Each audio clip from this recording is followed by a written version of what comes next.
Vai, Gi. Beleza. 5, 4. Good morning, good afternoon, good evening, everybody from wherever you are joining us today. Thank you for joining our event, Ethical Challenges for AI. Let me start in sharing my screen.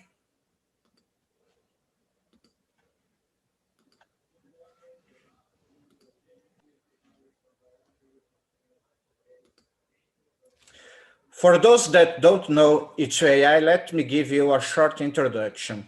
Our goal is bring together the AI ecosystem and enable you to grow your business and your personal experience.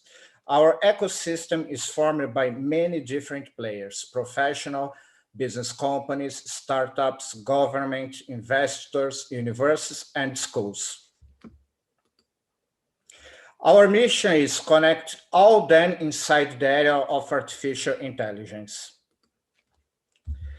Last year was a special year for everybody, and for us in ITI was no exception. We had to switch all our events to online, but actually that turned out to be a great opportunity. We are able to reach more people, and we had more than 20,000 people registered in our online events. This makes us very, very happy.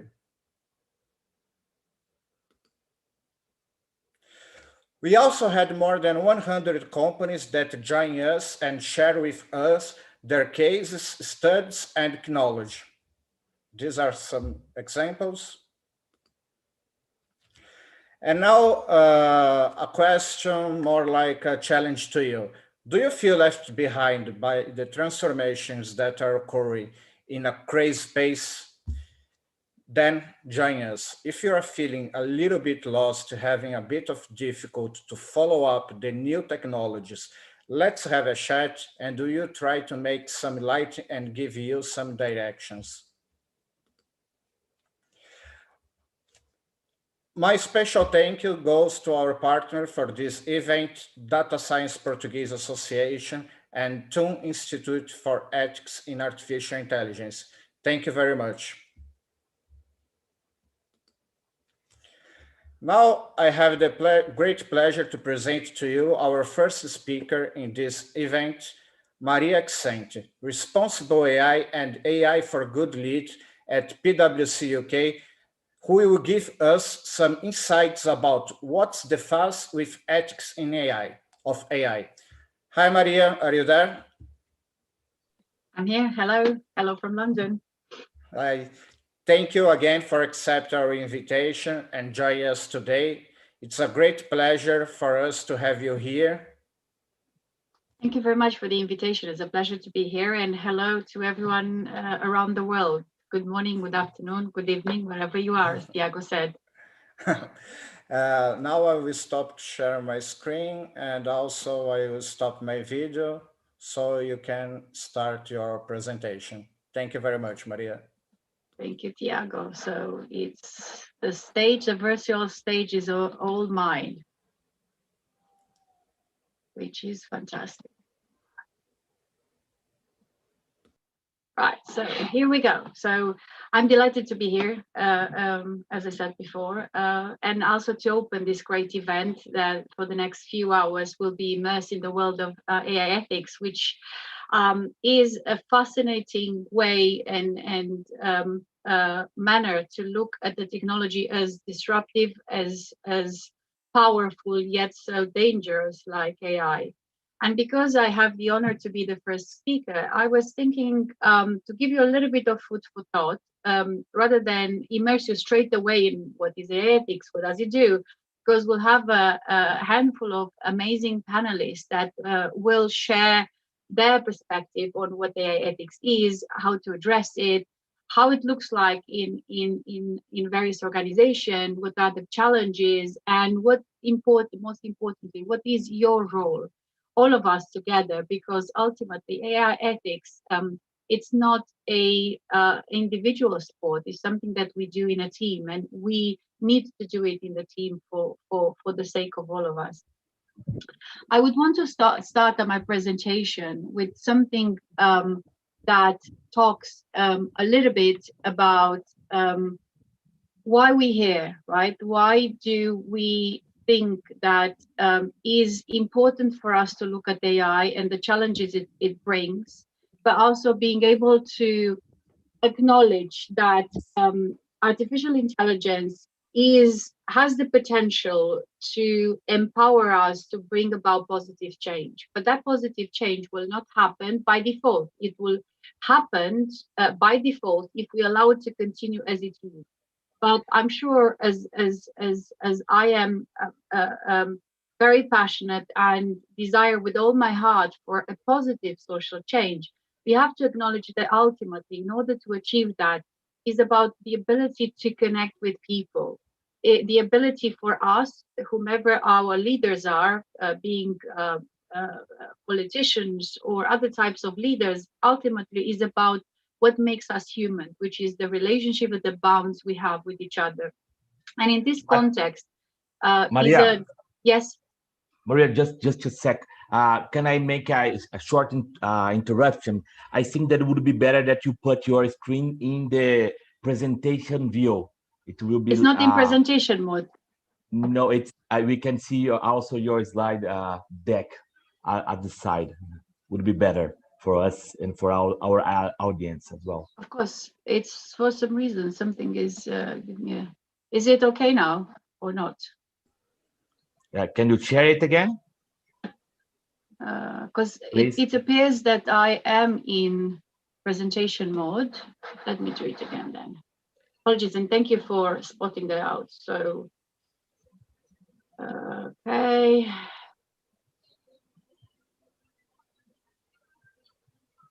Let's try again.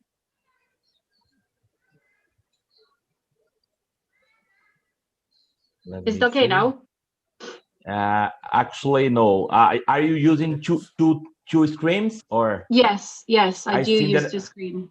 I would recommend that you or you double it or cancel the two views, or you just change it. But anyway, it's a small detail. If you think that it will be too trouble, you can continue in the way that it is.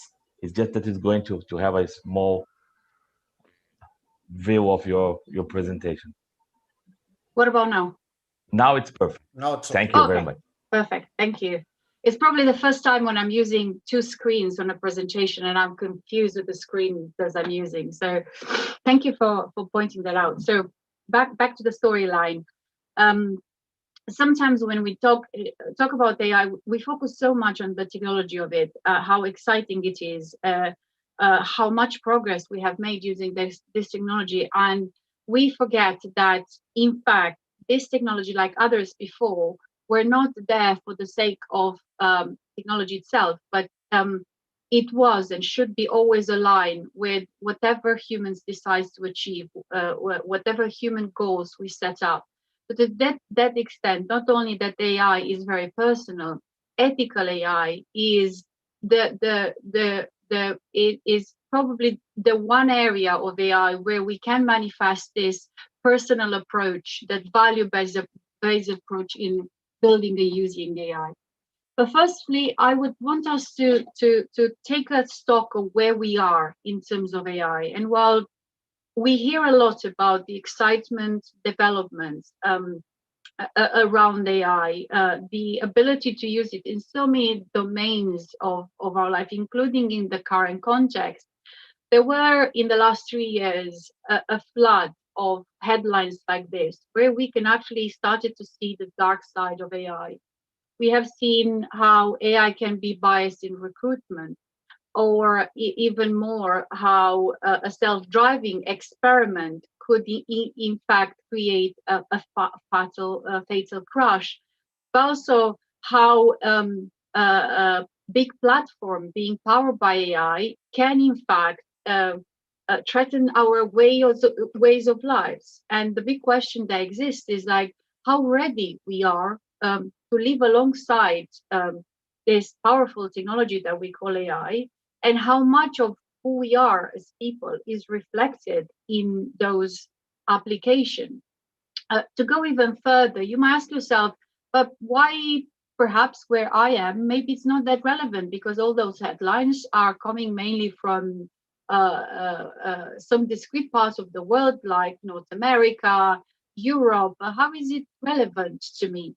Well, I would say that is quite relevant, and you might not knowing the fact that according with Algorithm Watch, which is a think tank based out in Germany, they've identified close to hundreds of different application of algorithms in public services.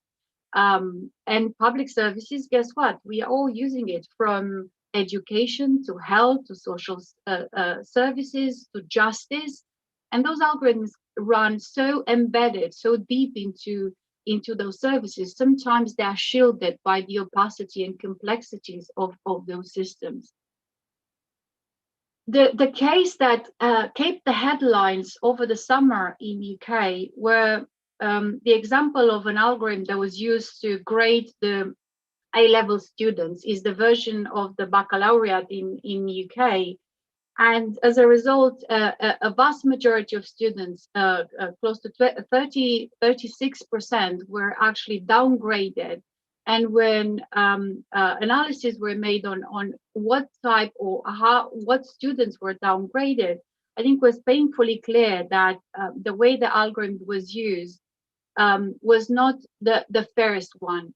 And that triggered a very strong pushback for the students, who in this case had their not only their grades downgraded, but even more importantly, they said the chances to get a better education / by an algorithm.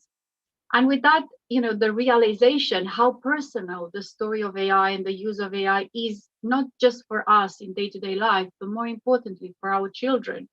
And it was phenomenal to see that we had all those protests over the summer during a pandemic, where the pupils themselves, the young people themselves, they said this is not the way to use AI.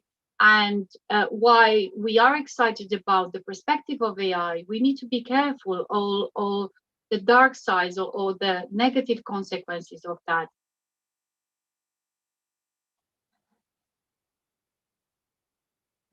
But in 2020 and 2021, we also had a unique event called a pandemic. And a pandemic that not only altered the way we live our lives, but also the way we consume things, the way we organize each other, the way we live our lives and work. And to a certain extent, with that halt, a complete standoff of our ways of lives, we affected quite severely our economies. And as a result, many organizations now, they look of how can we actually do what we have postponed for many years to do, which is digitize our operation. And furthermore, have heard in the last few years the golden promises of AI. Hence, probably is the time to look at AI and really accelerate the implementation, since there's a time when we have to use all the tools we have available to be able to survive. That those times is not about driving, is not about experimentation, is about using everything you have at your disposal to be able to survive. And at the end of last year, we ran a global survey and we asked people on 3 different continents, North America, Europe, and Asia, or their perception around responsible AI, which is a way of designing and implementing and using AI that looks of embedding ethics, governing end-to-end, and being able to mitigate risk. And surprise, surprise, we have heard that within a year, more companies are planning to use AI. If the previous year we had 47% that were not planning to use, now that has reduced to only 5%. And the drive is even bigger to the CFOs. And you know who CFOs are? Yeah, the guys with the checks, the ones with the budget. So this population as well, they reported that 50% of them, they would allocate budgets to accelerate automation. So the wind of change is coming, and it's coming fast, because organizations need everything they can find to be able to stay afloat. But in the same time, looking at ethical AI, one of the questions we asked is like, how much do you understand how much ethics of AI is a priority for you? And while many organizations have started this journey, what we have found is there's no a consistent approach to ethics of AI. They're still very much silent. There's a conversation about data ethics, digital ethics, and another one about AI ethics. Also, there are various initiatives that many organizations display, but because this consistency it's not happening, it's difficult to actually see cohesive and sustainable progress of looking at and exploring the morality of AI that we are using. And while this is a very positive message, the fact that many organizations are looking at it, we will be looking with interest on the next evolution, which it will be, how do we do it as a strategic initiatives? At the moment, and you'll hear probably at the course of today, AI ethics is recognized as a strategic priority from those working in the AI community, but not so much outside of it. So we need to be working together to convince those, especially the decision makers, that all AI needs to be responsible AI, and if it's not responsible, probably we should not do it at all. A question that I'm being asked a lot of the time is, but why? Why is this technology we call AI, and sometimes people use very different definitions of AI, is so appealing and terrifying? And you might have heard a few years back, likes of Stephen Hawking and Elon Musk raising the alarm that we suddenly have this technology that's going to take over, or a technology that's going to replace all the humans and take all the jobs. And while they created a lot of buzz back a few years back, once we started having more experts at the table and in the public domain having this dialogue, realize maybe this dystopian future is not it's not something that we should be worried, because we have other consideration to pay attention right now.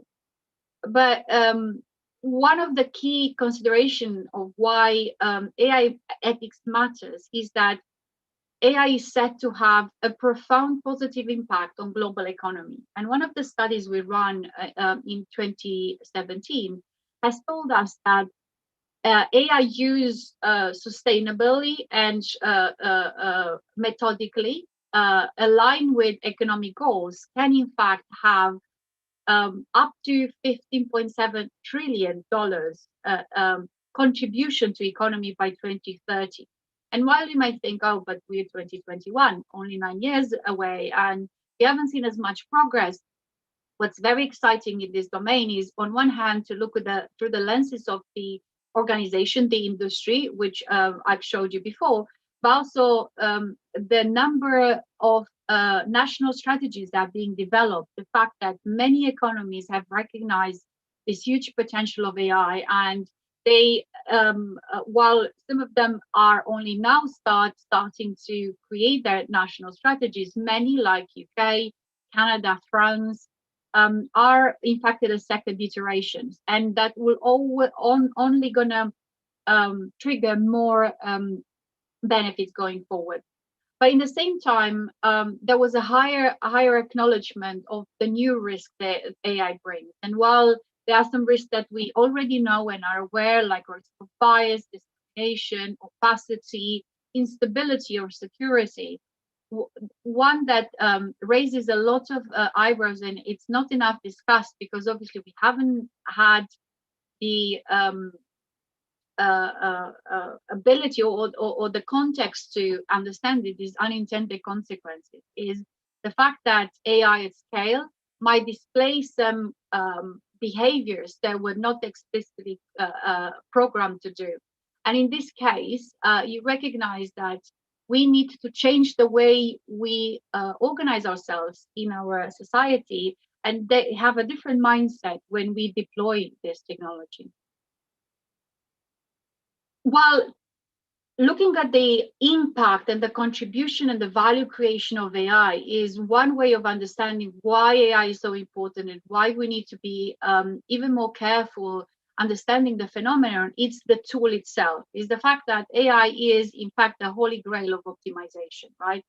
The fact that it's being it's able to optimize any goal that's being given.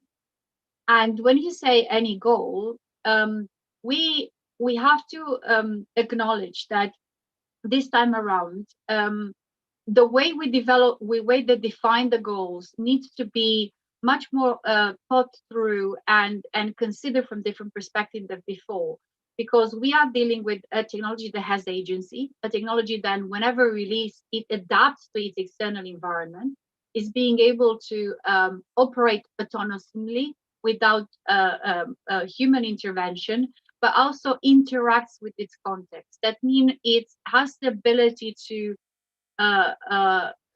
change and to provide a stochastic outcome compared with all the other deterministic technology that we use in the past. So suddenly, on one hand, we have the holy grail of optimization, which is in fact the most secret wish of everyone in capital market economies, because it provides growth via optimization. But in the same time, we have something that looks similar to the way we behave in terms of agency, but in the same time doesn't have the same level of awareness or alignment with the set of values that our society is based. And lastly, which is one of the things that I find the most fascinating about AI, it's its capacity to reflect the status quo. Its interaction with the environment that's being the context that's being designed in and then being using. The fact that it's using historical and present data. And most of the use cases that we have seen as failing have not acknowledged that there are a lot of problems with the way we classify people and the way we create those mental models, and those reflecting in the structure and the patterns that drives our society. The fact that we group people based on gender, that we group people based on race, and that's so deep, runs so deep in our institution and our structure and our commercial organization, that it's very difficult to sometimes to see, because it's part of the societal fabric. In the same time, the data reflects that that structure, that classification, and it's not only that. The way it's being collected, sourced, and processed is linked with the unconscious and sometimes conscious biases of the people who are in charge of doing that. And that's valid as well for the algorithms. And it took a while until the community has realized that it's not that the AI solution that we have developed, the algorithms that we have out there, do not have values embedded, but the implicit values that have been codified belong to a discrete group of people, are the ones that have created, and sometimes they reflect the values of the organization that has created, but that it's incongruent with the users and with the direct and indirect users. And one of the examples I keep on giving is if you look at children, how children interact with technologies, the vast majority of digital platforms and tools out there were not created with children in mind. So talking with YouTube and Facebook people, they've confessed, we built a YouTube and Facebook for children, and by the time we know it, all the kids were on the big YouTube, and we haven't really designed, we haven't really considered how children will be impacted by this exposure to uber personalized experience and a way of designing digital technology that are optimized for increased time spent on a screen. So if that's the case, and if AI reflects who we are, why is it so important for us to pause and reflect a little bit, not so much on the technology itself, but who we are as a society, and not being put off and scared by what we find, but see this as a huge opportunity for us to make the changes we all desire. And if in the past it was difficult to make the case for change because we didn't have the data, guess what? Now we are using the data, we have enough evidence. So we also have the main driver to make this change in various walks of life, starting with making our society truly more inclusive and more diverse. But ultimately, either we do this or we don't do it, meaning understanding the volumes that need to be integrated in the autonomous machines. Those intelligent machines are here to stay, and they are here to stay, and they are here to deliver outcomes and solve problems that sometimes we didn't even dream to find solutions in our lifetimes. So if that's the case, is those intelligent and autonomous machines are here to stay, and we actually kind of like it, right? We got used with it so quickly. So look how dependent we have become of our mobile devices, where we have lots of AI powering and firing the application, our experience. What can we do so that we are able to maximize all those benefits, minimize the risk, but also being able to scrutinize all those new situations that we will be alongside those machines, and understand, collect and agree collectively what is the moral course of action that we should be taking into in this case. Probably the best way to say it is that while values and morals is something very personal, they will manifest themselves in the fabric of society when we come together as a collective. And if we are using the ethics to guide the way we behave in all contexts of life, we have to apply the same principles in the way we build AI. And the fact that when we talk about values or embedding values in technologies like AI, we should acknowledge that this is not a solo gig. It's not one person that will come and tell you exactly how to do this, which is probably the expectation of many engineers. This is a collective effort. This is, in the same time, a personal effort, where we need to be understanding, on one hand, what is my role as part of the world of AI, and what do I need to do in order to pay my contribution, to play on my role and responsibility in this world. And probably I would say that there are three groups of the stakeholders, actors in the world of AI that need to have a little bit of soul searching and a little bit of change of mind when it comes to AI. First and foremost is the AI owners, those who have the budget, those who develop those solutions, and those who are legally accountable for that technology and the outcome is delivered. And while many of them understand both the risks and opportunities, as proven by our studies, something that lags behind is the fact that we need to educate to understand for the profound changes AI are going to bring to organization. And the fact that ultimately we are not geared to work with an autonomous and intelligent and adaptable artifacts around us. So we have to be prepared for that. But it's not only about transforming the linear. Sometimes most of the business processes that exist now are linear and static into more dynamic and real time, as AI will push us.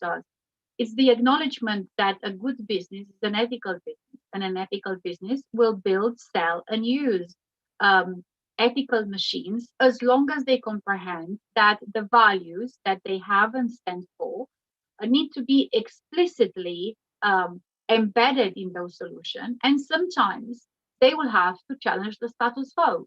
And that's why we have to embrace bravery, because embedding values in AI will mean that we might have to challenge the way, the assumptions we have, the structures we have, the people that are on or are in powers. And that's not going to be easy.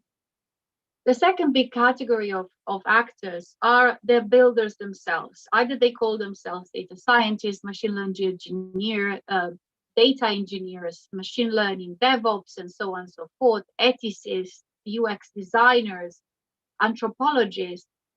There is something really important here to understand, that we are all part of building something that has a profound impact on society, but a profound effect on people's lives.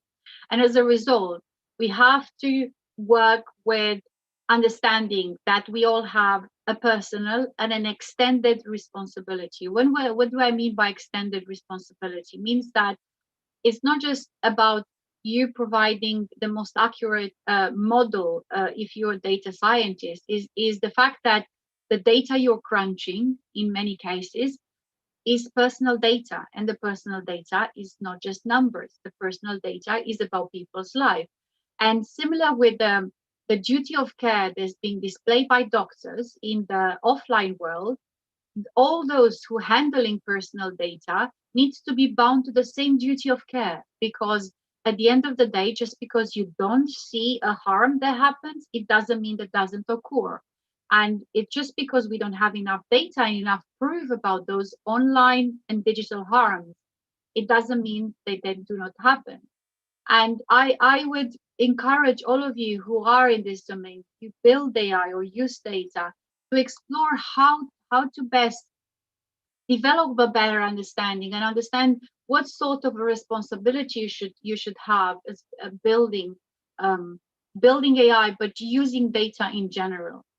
And lastly, the third category of actors are the users, the AI users, and the society themselves.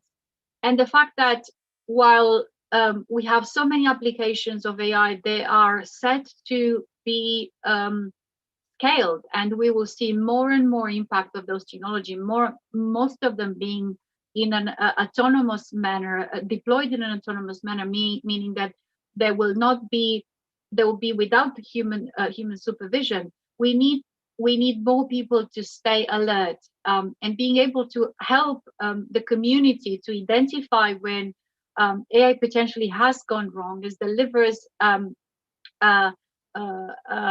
outcome that harms people rather than helping people. And the only way to do this is to be able to educate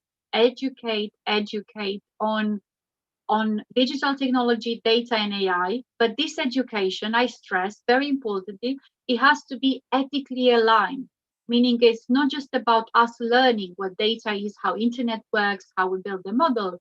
It's about being able to understand from the beginning the impact and the consequences of this technology, and the moral permissibility, not just the benefits of this. And that's something that I wish to see more, especially in universities. And luckily, there are some experiments now.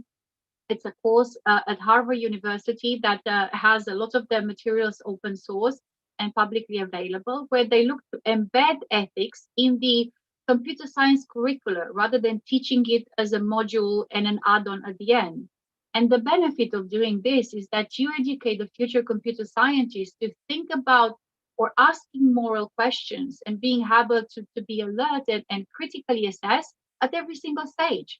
And then like this, you might not need to have a lot of power behind or a team of philosophical trained ethicists that will come and hold your hand at every stage, because that task of asking how should we approach a development and use of this technology, it's going to be done default by those involved in the process. But ultimately, the one thing that we need to be doing all collectively, being users, owners, developers, and builders, is to move from the philosophy that guides the build of technology at the moment, and which was very much the one tagline that allows Silicon Valley to get where they got, is the question, can I build it? So if I have what it takes and all the assets and all the capabilities, can I build it? And this was the case for the last 20, 30 years in technology. But everything that we have seen so far, and more importantly, the cases that will be keeping on coming. So stay alert and read the news, because we will see more examples of algorithms and AI going badly. We would need to scrap that "can I build it" and replace it with "should we build it?" Just because we can do X, Y, Z, just because we can read someone's mind, should we do it, is morally to do it. And I think if we start discussing or starting with this perspective in mind every single time we approach technology, even in our day-to-day life, when we have our phones, and sometimes we are annoyed with ourselves because we think, oh, I'm so dependent on my phone. But should I use it? It's not just should I build it, but myself as a user, should I use it that much? And how this usage ultimately impacts who am I as a person, my well-being, my children's well-being. So I think it's really important to stop and pause and think. And perhaps in a twist of fate, this pandemic has give us this reflection time. And if many of us, beyond the pain of being separated by our loved ones, have dedicated a little bit of time of thinking things through, maybe we should take this with us when we get out of the pandemic and think of the technology as something that has the potential to help us. But ultimately, it's about us. The technology needs to be developed and used to help us, not the other way around. If we look at the last five years with the explosion of technology, it's very easy to see, especially absorbing our children, how much the behavior and their development is impacted by algorithms, how much their perception and their preferences are being shaped by algorithms because they spend so much time online interacting with each other. So the last thing I wanted to leave you with is that the ethics of AI and the AI in general is not about someone else's, it's about all of us, it's about you, all of you, it's about me, it's about your family and my family. And only when we understand this personal layer of AI and AI ethics, we are able to be able to find ourselves and our role in developing AI. And thank you very much. I'm very much looking forward for the rest of the day and the conversation, and I'll see you later for the panel at the end of the day. Back to you, Tiago. Thank you very much, Maria. This was really interesting, and we'll be looking forward to speak to you later in our panel. Let me share my screen again.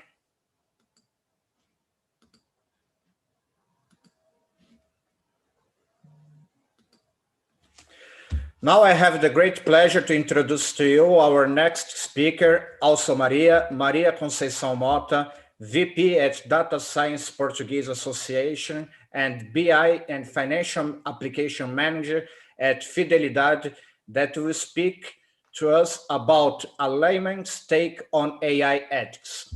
Hi, Maria. Hi, Tiago. How are you? Can you hear me well? And can you already see my screen or not yet? Yes, perfect.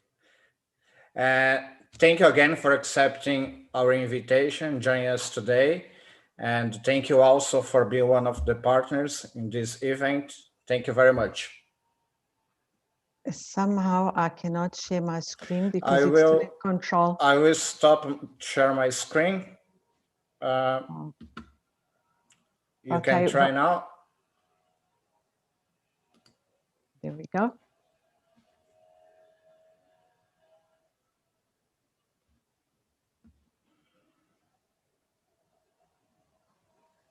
Okay, so can you all see my screen? Yes. Well, thank you very much for the invite. It is a pleasure, and Maria just gave a very good talk as well. She did touch in some of the points that I'll be talking as well, but very briefly and with a different point of view. I must just give you a quick introduction. DSPA started in 2018, and the reason I joined at the time, it actually started, I was having a conversation with the founder, and we were talking about the normal trolley problem, which it's been talked about around the world, which is what happens if, for example, a car needs to kill somebody because it's got to decide whether it's going to kill, save people that are in one car, which is one person, or 3 or 4 people in the other car. And obviously, from an ethical point of view, we'd all say, let's go for the majority of the people. So the more number of people that we can save, the better. But then the question started coming, and what if that one person is a member of our family? Or what if that one person is a president of a country? And then you really start questioning what your decisions would be. And let's say, what if there's 5 old people in one car and 5 youngsters in the other car? What would we do? Is it that the people that are at the end of the life don't have a better chance or as much of a chance as the young people? So all these questions started arising, and then we thought, well, there's really not much that we're doing about data science. What is the discipline of data science? And that's why we created the association. But what I want to talk to you about, let me start. What I'm not going to talk to you about is give you the theories of ethics. There's many organizations, there's many scholars that actually have been studying a lot. Maria did point the number of organizations and also studies that have been done. And so I'm not going to talk about that. I'm not a guru on IE or ethics. I do work with data because I do work in an insurance company in Portugal. It's over 200 years. It's been very innovative since its inception. And obviously, as an insurance company, the main basis of it, it's actually analytics. It's all about assessing risks. So the actuaries are very predominant in the base of an insurance company. But I must say that one of the things that we do is nothing gets introduced when there is machine learning behind it. Nothing gets introduced unless it's tested and with parallels running to make sure that any decision that is proposed is the one that the human would do. So it's, but I'm not going to talk about the insurance company. Okay, I just wanted to give you a little bit of background. So having said what I'm not going to talk to you about, let me say what I do want to talk to you about. And what I want to talk, sorry, my screen, let me just, what I want to talk to you about is really we here to work with IE and not against IE. The war will never happen because we cannot work against each other. What we really have to do is work with IE. And the way I want to conduct this presentation and in fact invite you is to imagine our future. I really want at all times to imagine what the future will be like. And when I think about that, it's what it will be like, obviously not just for you, but for the family. I've got a child, well, not a child, he's grown up already, my friends. And when I look at that future, then I really think, what do I like and what I don't like? So what I'd really like to do is invite you to do the same. Because we all, and Maria finished the presentation saying about how each of us actually have a responsibility. We've got that responsibility is what are we actually looking at and what we like and what we don't like. IE, unfortunately, and many of the computer systems, but we're talking about IE, bases itself on historical data. So we've got to think about the future. We've got to envisage, to really imagine what that future will be like. Because when IE starts learning from itself, writing its own codes, we may not like what we see, but there will be lots of things that we do like. So please do use a lot of your imagination. Think at yourself at times like the kids, when they're actually learning, how they learn, they experiment, they obviously imagine things and they dream about it, and they experiment as they go through the education system. So let's do the same. And when we really think about that, let's also think, well, what I see the future, how does it fit my family? How does it fit my friends? How does it fit the environment itself? Because it's not just the human race that lives on Earth. So we really have to think what will be this ecosystem where we all live together, and really we'll have differences, sure, fair enough. And those differences, we need to understand them because we will have to compromise on them, but we'll have lots of common things. And those common things is what we really need to work towards. So having said that, and my screen is not moving, okay. Having said that, our imagination is really something that's inherent in us. It came right from our inception, and right from the beginning, when we started thinking about our cars could come about, our trains would come about, we've come a long way. And the long way that we've come, and maybe some people already have these sort of facilities, not all of us, it's not for the commoner, we would really like to have some intelligence, some aid when it comes to our households, for household duties, for our convenience. And while we do all that, somehow I've lost the bar at the bottom, but I'll just keep putting, sorry, I'm having a problem here because it's not, okay. So while we're actually doing that, we also can go a little bit further. Is how would we, what would we do, what would be our actions if, for example, we were in a hotel room and we had a robot, intelligent robot, a machine that would bring us room service, would bring us our towels, and our towels actually, and would perhaps ask what we want. Do we want any more? Can they help? Would we actually say thank you to the machine? Maybe in the beginning not, but further down the line we probably would, because we'd get accustomed to it. And also musicians, would we go to an orchestra that it's just that's just robots playing? Maybe we would, because even if it wasn't for anything else, we would we'd be curious, because that's our nature. We want and we are curious. Just the painting that was done by E, if you'll remember, I mean, it sold for thousands. And we all thought it was actually very good, which is fantastic, okay?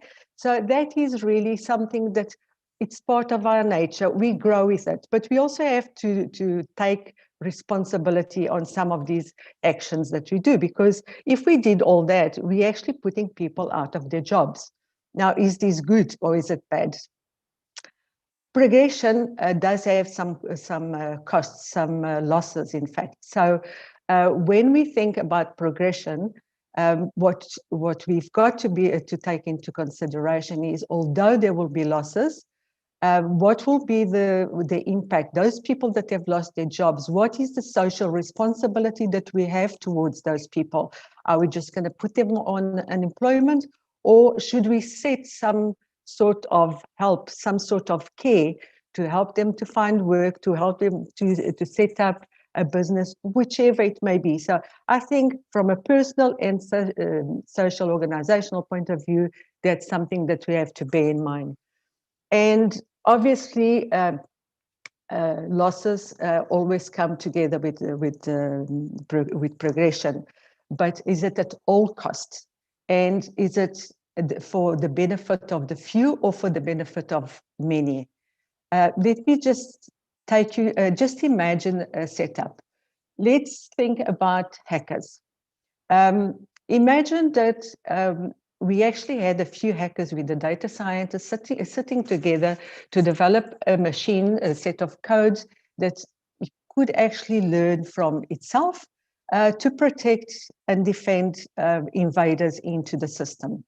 So obviously every time, just like a child, it would experiment. If it got some sort of problem, it would actually write new code or evolve. It would get to a point that it would protect maybe all the systems in the world, if that was its mission, and it protect its own. So now, does that mean that the human would not have means to actually shut it down if it needed, if he wanted to, because there was no way that it could control it anymore? We really have to think about these, because machines will learn by themselves. There's no way that we can stop that if we leave them to learn in an ungoverned way. If we let them learn in a controlled manner, it's different. If it's unsupervised, it will be totally different. And all of us, all our actions will actually contribute to the actions that the machines and the decisions that the machines will really have. And if we really want the machine, sorry, i.e. to succeed in a healthy, responsible manner, we really have to be observers, and we really have to do and give our best. The machines will learn from us. And I'm sure everyone has had the same sort of feel when people are observing us, maybe we actually may be at our best. So let's think about, we are being observed, therefore we need to be at our best. And if we want AI to succeed for some sort of a designated purpose, we really have to create a balance in life. We've got to have the meaning of the purpose, and that's essential. Whether it's for us, and we know we all try to get our purpose in life, but the machine will have to have a purpose as well. Why is that machine? Why does it exist? What is it there for? And it's not one versus the other. It's rather we in these actually together. So when we think about our survival, and our survival in a world, that the world means that we've got other species as well, we really have to think, what are we actually doing? How are these machines going to be created? Are they there to serve the human, or are they there to serve the ecosystem? And who is actually responsible for IE? Maria touched on these as well.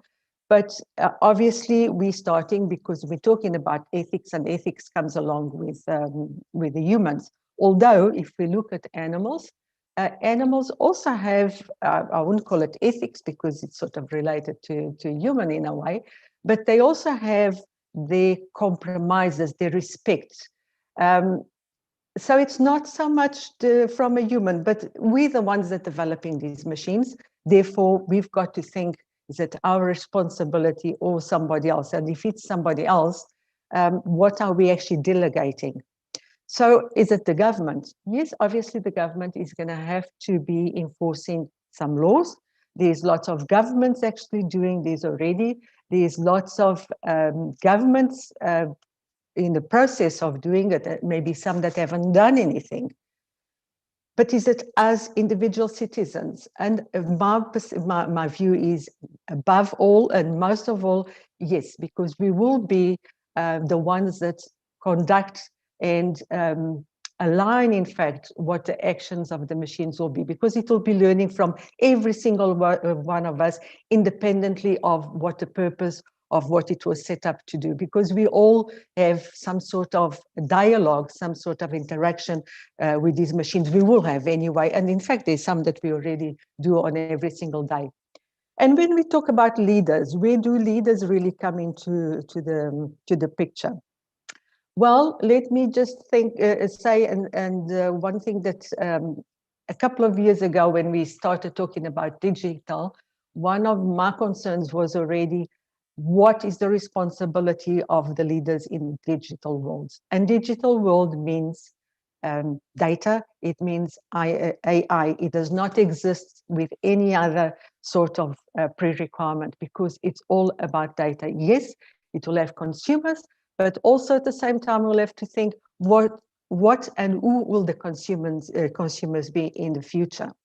Where will the economy be in the future if AI is going to take more and more and more our everyday today actions? What is the play of the education system? Is the education system, and we spoke about universities, and there are some already doing great work in this matter, and obviously the scholars are doing lots of research as well. But is the education system just at that level, or should it really come from the base, the groundwork with kids? In fact, when I was talking about the topic, and when I was considering talking about the topics that I wanted to bring here, one of the persons that I spoke to was Tiago, and I was quite surprised when he said that his daughter, that's 8 years old, a school in Germany, as a discipline which is ethics. And then I was thinking, actually, my son, the school that he went to, they didn't pray every morning because it was a school that did not all just one religion, it had many. So obviously they wanted to apply ethics into the matter and not offend anybody. So they used to do a general thank you for the day, and they had a discipline of ethics also, because they didn't want to just bring the values of one religion or the other.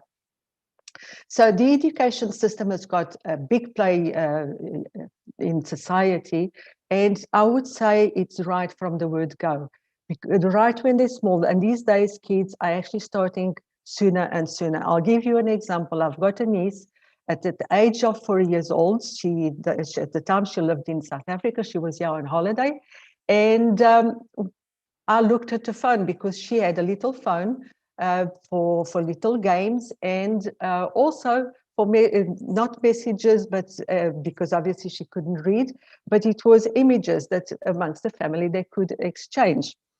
And I saw a picture that somehow it did not fit the profile of a 4-year-old. So I said, where did you get this picture from? And like in a secret way, she said to me, I went to my dad's phone when he was sleeping because I saw the code that he had used for the phone. And then I started looking and I took a picture. So kids need to be educated. There is no way that we can actually think that they're too young.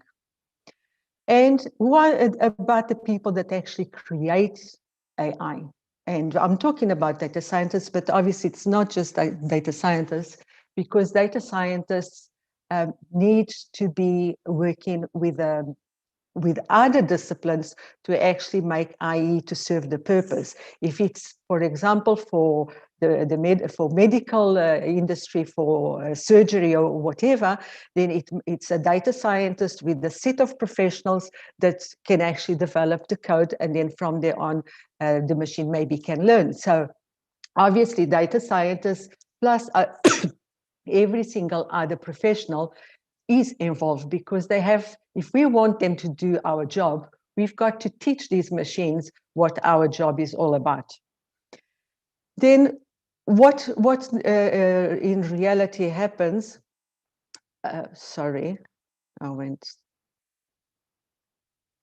what in reality happens when the machines start taking decisions? Who will actually be responsible and accountable? Is it the machine, or will actually still be the human? And we really have to consider these very, very carefully. Okay, so can the machine have ethics? My answer to this is, and that's my personal, is no, the machine cannot have ethics, because the machine will be confronted with a yes-no decision. Facing that yes-no decision, there will be paths to follow, and those paths to follow, it can maybe learn from us, but they still our ethics. I personally don't believe that machines can have ethics, except mimic what we really do, and how they can actually then learn and evolve from there. So I'm not going to read everything that it's here. I'll leave you with this piece of text, which I thought it was very, very good. which is a book about, it's a small book about the big questions. And it fitted so nicely with what I wanted to talk to you about that I had to share it with you.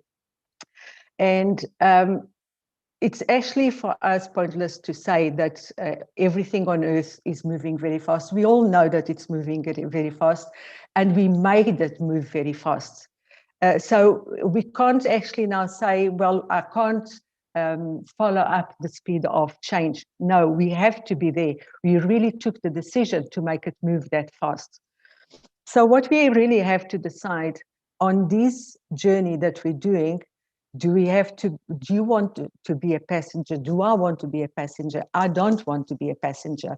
So I do ask you, please think also on this journey. Do you want to be a passenger that it's really just following direction of somebody that it's piloting your vehicle, piloting your life, or do you really want to maneuver, not necessarily in control, because you can't control everything. Ambiguity is something that's going to happen more and more in our lives, but at least you can actually go in that journey, enjoy the journey, and enjoy the adventure of that journey. I don't want just to travel fast. And if I did, I really probably would not enjoy the scenery. I would not enjoy the adventure, the experience. And I want to have that. And I hope you want to have that too. So taking control of our lives and really thinking about what ethics are about is very difficult, because why? It's viewed from a different lens according to the society, the various generations, the human values. They're not the same everywhere. The social culture is not the same everywhere. It doesn't. I've been looking, and I've lived not in many countries. So far, it's the third country, but culture is not the same everywhere. Family values are normally the same, but then there's a lot that changes. And the most ones that impact our ethics, it's actually our emotions and the context, because although we may write down a set of principles and a set of morals and our own human values, under certain conditions, our emotions will determine what we will do. And those emotions in that context will perhaps take one decision, in a different context will take a different decision. Let me just give you a very quick example of what I'm talking about as well. When I lived in South Africa, I had a colleague that one day left to go home at the end of the day, and she fainted. She fainted, and when she came to her senses, there wasn't a single soul that actually was helping, that stopped to actually help her out. Why? Because during that time, it was a very difficult time in the country. There was a lot of danger in the streets, so people were always scared to help each other. So it was a circumstantial effect. Now, if, for example, a machine, a robot was there, perhaps it would be better than us as a person. Why? Because it could assess straight away if that person was a dangerous person or not, and it would help. And this is just to give you a very silly example, but this is really what humans are capable of doing or not doing under certain circumstances. Then the other thing is generation. Generation also influences differently. And when I said earlier on about the youngsters, and involving the youngsters, I did a very quick survey when I was thinking about what topics to talk in this session. And I spoke, well, not directly, but through parents, to get some information from kids, and they varied between 11 years old, and then some couples and some adult people already, they're up to 35 years old. And it was actually interesting that, for example, an 11-year-old, the answer, one of the replies that I actually gave when the question was posed to him was, what does he think about what his future will be with smart intelligence? And he said, well, I don't have to worry too much right now because I don't think there is much danger, but I can see that if we don't do something, we're probably going to have problems in the future. That was an 11-year-old, okay?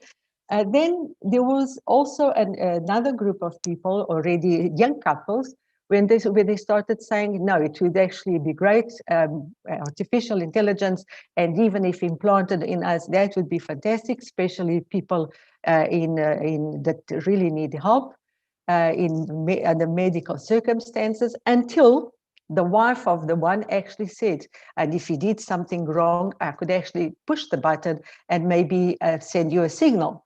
And straight away that changed. The whole conversation actually changed. And at the end, they were all reflecting very highly on whether there should be such progress and how far that progress and to what context that progress should really go. So youngsters do think about it. It's not just as adults. And in fact, in ethical definition, in ethical principles, we should bring them. I must tell you that I've had fantastic conversations with my son, and I've actually learned a lot in these conversations. So we must not minimize their input and their insights. In fact, Maria also made a similar analogy to what I'm about to say, referring to the discipline of ethics. There's a lot of talk, and I was actually thinking, why are we talking so much about this? Why not learn from disciplines that have existed longer than the discipline around data and the discipline about AI? And the medical industry really has got very good principles, and there's only 4, which is a respect for autonomy, beneficence, non-maleficence, and justice. But in the beginning, they also say, as long as the principle does not conflict with another moral principle.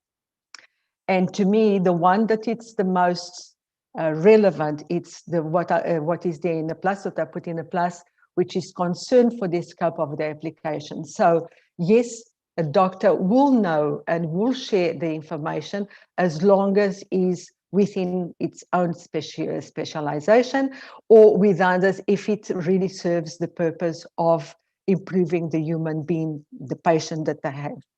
Also, the thing that what this made me think about was in AI and ethics, we all patients because we can all suffer the pain of it. But can we also be the analogy to the doctor? Can we also be the agent to these ethics and to AI in a good manner? And obviously the answer is yes, we can actually do that. So when we talk about data science, we must think about some of these very basic principles, because really these principles are so real. So in fact, when we talk to a doctor, there isn't a question about ethics. Okay, they all know what the ethics are. They all know what data to share and not to share. So we've got to get these impregnated into us. And so far as data scientists and data science and data, we've been talking a lot about privacy, and there are regulations on privacy. Most of them are at regional level, such as AI. AI is also very much still at regional level, and it's much, much more to do. And we all can do quite a lot more on these topics. I'm going a bit speedier now because my time is nearly coming to an end. So what really drives AI? Maria had a slide on some of the returns that I expected in the future. Obviously, economy is one of the factors, and if there are predictions that in 2022, which is just around the corner, we will be on 15 trillion, and in fact, some people are saying by 2025 at 150 trillion. Obviously, everybody wants to have a pie in that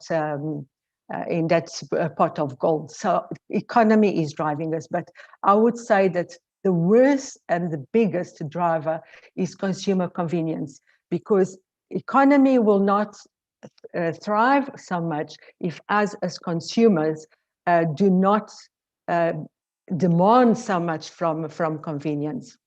I'll just give you a very quick example here.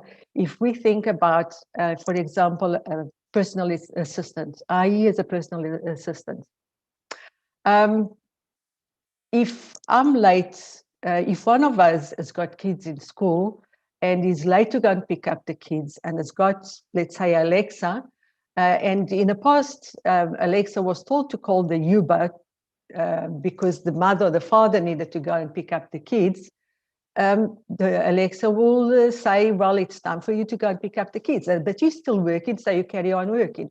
What can Alexa do? Maybe dial Uber to go and pick up the kids, send a SMS maybe to school that the kid will be picked up by the Uber, and in fact with the number of and the name of the person that is going. Now you may think, you may not think twice about this, but what you would just pass to Alexa is, yes, it's okay to do that.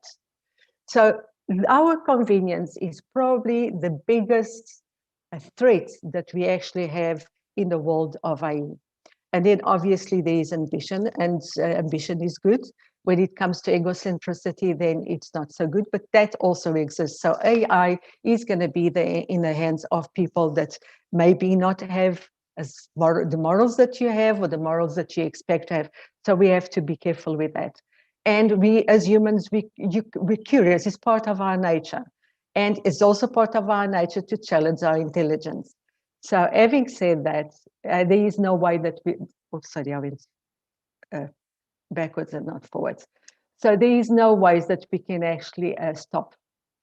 So what are we really saying that it's the ground base? It's automating the decisions. What decisions are we going to automate? Let's think about that. The self-learning that we're going to let the machines do, to what extent do we want them to have self-learning without any control? And then the other thing is, it's to serve a purpose of the human being, to better ourselves. And when we say to better ourselves, again, let's consider, what do we really want to better ourselves? We want to pass emotions to the machine. Maybe the answer is no, but then on the other hand, let's think, would you leave one of your kids in the care of a machine, a robot that's got a really good appearance, if it did not have emotions? Maybe not. Creativity. There's already pieces of articles done by AI that look quite good. The paintings done by AI. In fact, there's buildings that have been painted that really look pretty good. So what can we actually give these machines, or what do we want to give these machines? Do we want them to give the intuition that we have? That obviously maybe not, but on the other hand, if we can't explain our reasoning for the intuition, and the machines can't explain why they took certain actions, where we're saying that they must be transparent, maybe it's not so different, okay? So let's think about that. Consciousness is another matter. I actually leave conscious to another level, which is bringing us to the dimension of what really is our next level as a human being. So data as a main ingredient for AI. What we're saying is data can have bias, not just algorithms. So we have to be careful with that. Classifications, how we classify. Obviously, technology is going to go at a rapid speed. Even there is no stopping to it. In fact, technology is not what is stopping. What is stopping us is the way of thinking. So if we put technology together with people that are very intelligent, that they've got a certain objective, there is no way of stopping, okay, unless we really bring ethics in, and we really, and what it needs also as ingredients, it's you and me, because we're the ones that want convenience, we're the ones that contribute to these, I'm actually going to say as much as cartels, because that's the way I sort of see the future. If nothing is done, it's these major corporations controlling the world, and we don't want that to happen. So we want really to be a fair society. So we really play a major role in this society. So I'm not going to go into these. These are principles of a responsible AI that you can really find anywhere. The only one that I included here, it's the purpose and the scope, because to me, if there is no purpose and scope for a certain piece of intelligence, artificial intelligence, then there's no way of stopping it. If we let the machine learn to its limits, it's going to get to a point that it's got no more to learn. So what are it's going to do? It's going to try and contact others. It's going to try and learn from others. So there has to be a purpose to it, and there has to be a way that we can actually intervene, interfere to how far it's going to go. So Maria, sorry, our time is finishing. Okay, thank you. Should we really have the option to decide, or should the machines? Okay, so I will just leave a couple of questions with you. Always start with the why you want to do it. Maria also spoke about a lot of these questions. What do we want to achieve? If we can build this, should we? And what consequences will have, the purpose. And we really need to get, and very importantly, to get into a mindset of questioning, because to me, that is the way of going about. And right from the beginning, educate. The future has already started with every single action that we've made. And I'll leave you with a very last piece, which also from the previous article or the previous book. The future is actually a blessing that we have, and we have the instrument to actually better everybody's life. Let's not just have for each other's convenience. Thank you very much. Thank you very much, Maria, and we are looking forward to speak to you later in our panel.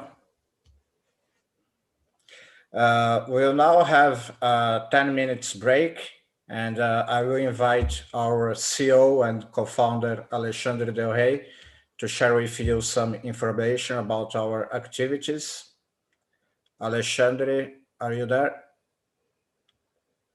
Yes, I'm here, and this is a great event to be attending.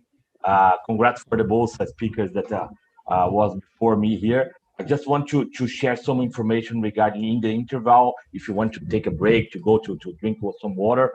If not, I'm going to be here with you showing some news about International Association of Artificial Intelligence that I think that would make you see how many opportunities that we have in our association.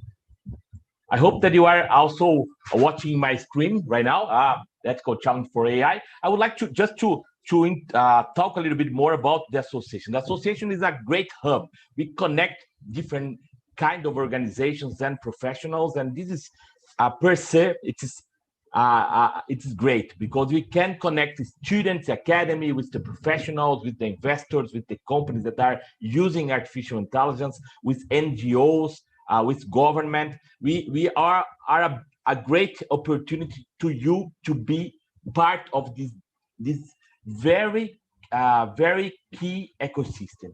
I would say that this ecosystem of artificial intelligence will make a lot of difference to be part of an ecosystem, because this changes everything. This technology is it's very disruptive, as you are already watching in this event. You see how many ethical and governance challenges that we are going to have, how many technological challenges that we are going to have from now on. And I think that this is one of these main reasons that you should join it.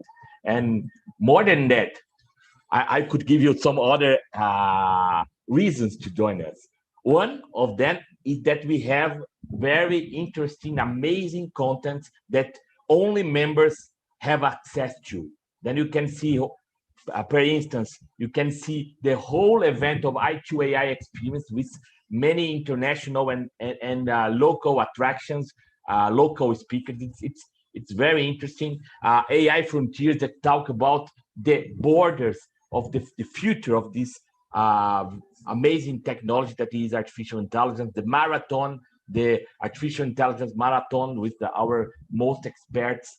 on the topic. This is all exclusive for members. That if you enter there, you have dozens of hours of this content to learn and to go deeper on this subject.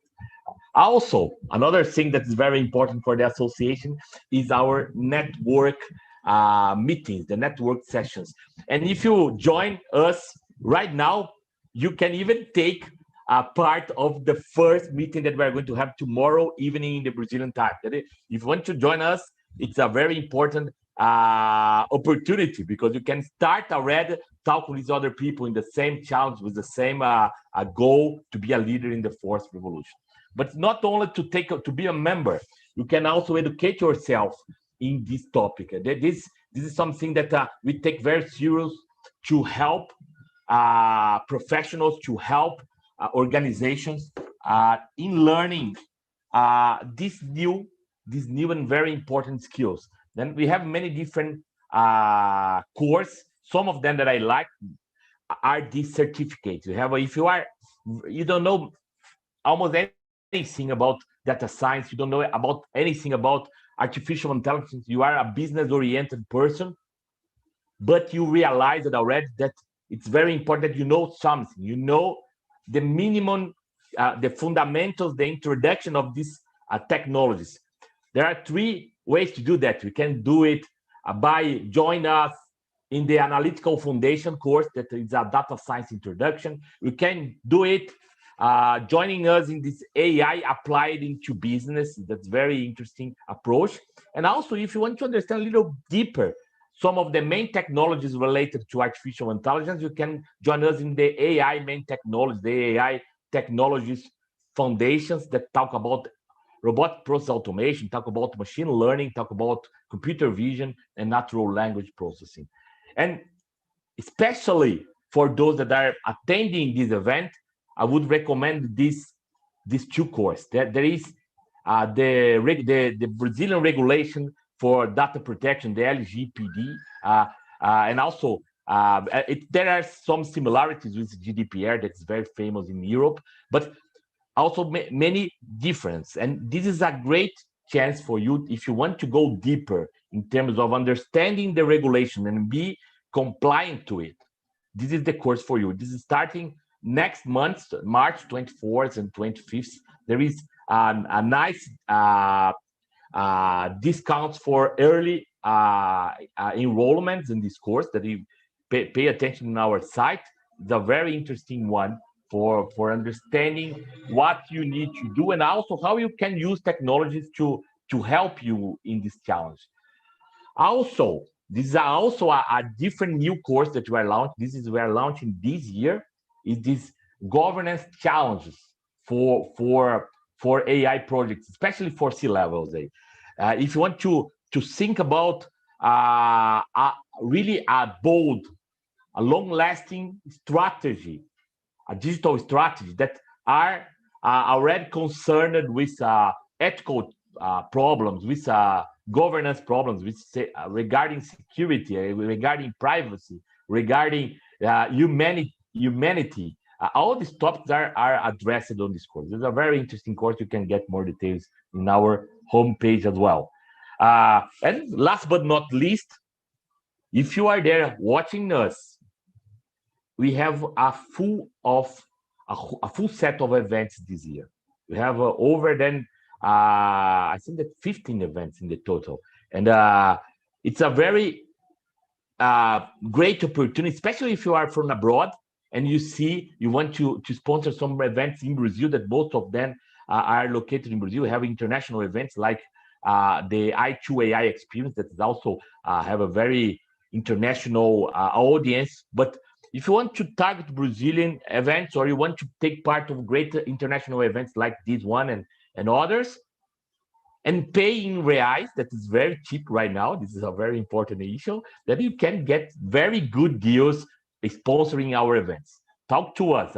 We have a very good audience in YouTube. Last year we have over 114 visualizations, 114,000 visualizations, 36,000 exhibition hours, and 16.6 unique users per quarter. That is an amazing set of possibilities. You have just to have an idea. These are some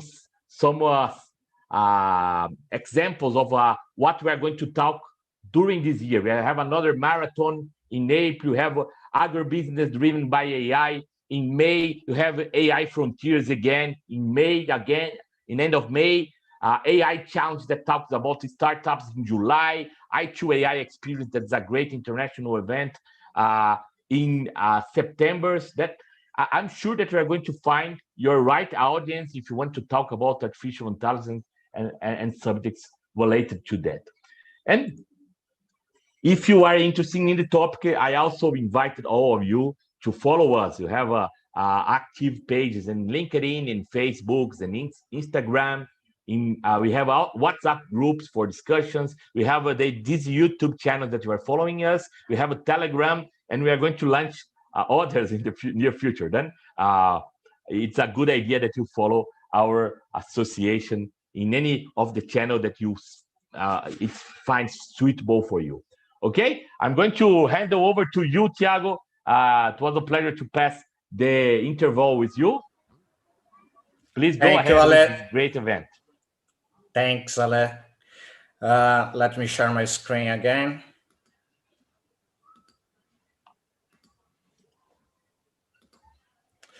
Now, moving on to our next guest, Norberto de Andrade, Global Policy Lead for Digital and AI Ethics at Facebook, that will speak today about AI ethics and governance from research and education to policy experimentation. Hi, Norberto. Hi, hello, Thiago. How are you? Good, thank you. Thank you for joining us today. It's a great pleasure to have you here with us. I will stop to share my screen. Great. And also stop my video so you can start your presentation. Thanks. Perfect. So let me start off by logistics, sharing my screen. Let's see.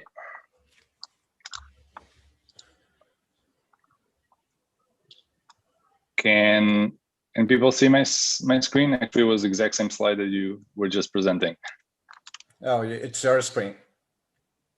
Yeah. Okay. So, all right. So first of all, thank you so much for the kind invitation. It's a great pleasure to be with you all and to have the opportunity to share some thoughts on the work that I've been doing on AI ethics, but also expanding to issues around governance. So my name, as Thiago mentioned, is Norberto Andrade. I'm Facebook's Global Policy Lead for Digital and AI Ethics. And today I will give you kind of an overview or sort of recap on some elements of my work and some of the most interesting initiatives that I have been either spearheading or involved in. So we'll be touching upon issues around education, research, and then at the end, I'll talk a little bit about AI governance and specifically on the role of policy experimentation. So I am part of the AI policy team at Facebook, and I sit at the intersection between two very interesting worlds, all very related to AI. One would be the world of engineering, the other would be policy making. So I'm actually sitting between Facebook engineers, data scientists, product managers, researchers, and designers. So a lot of internal stakeholders that are devoted to building and deploying AI systems that are powering a lot of Facebook's products and services. And on the other hand, I also work very closely with a vast array of external stakeholders. So directly with lawmakers, policymakers, international organizations, regulators, but also members of academia and civil society. So I kind of established the bridge between these two worlds, going back and forth and translating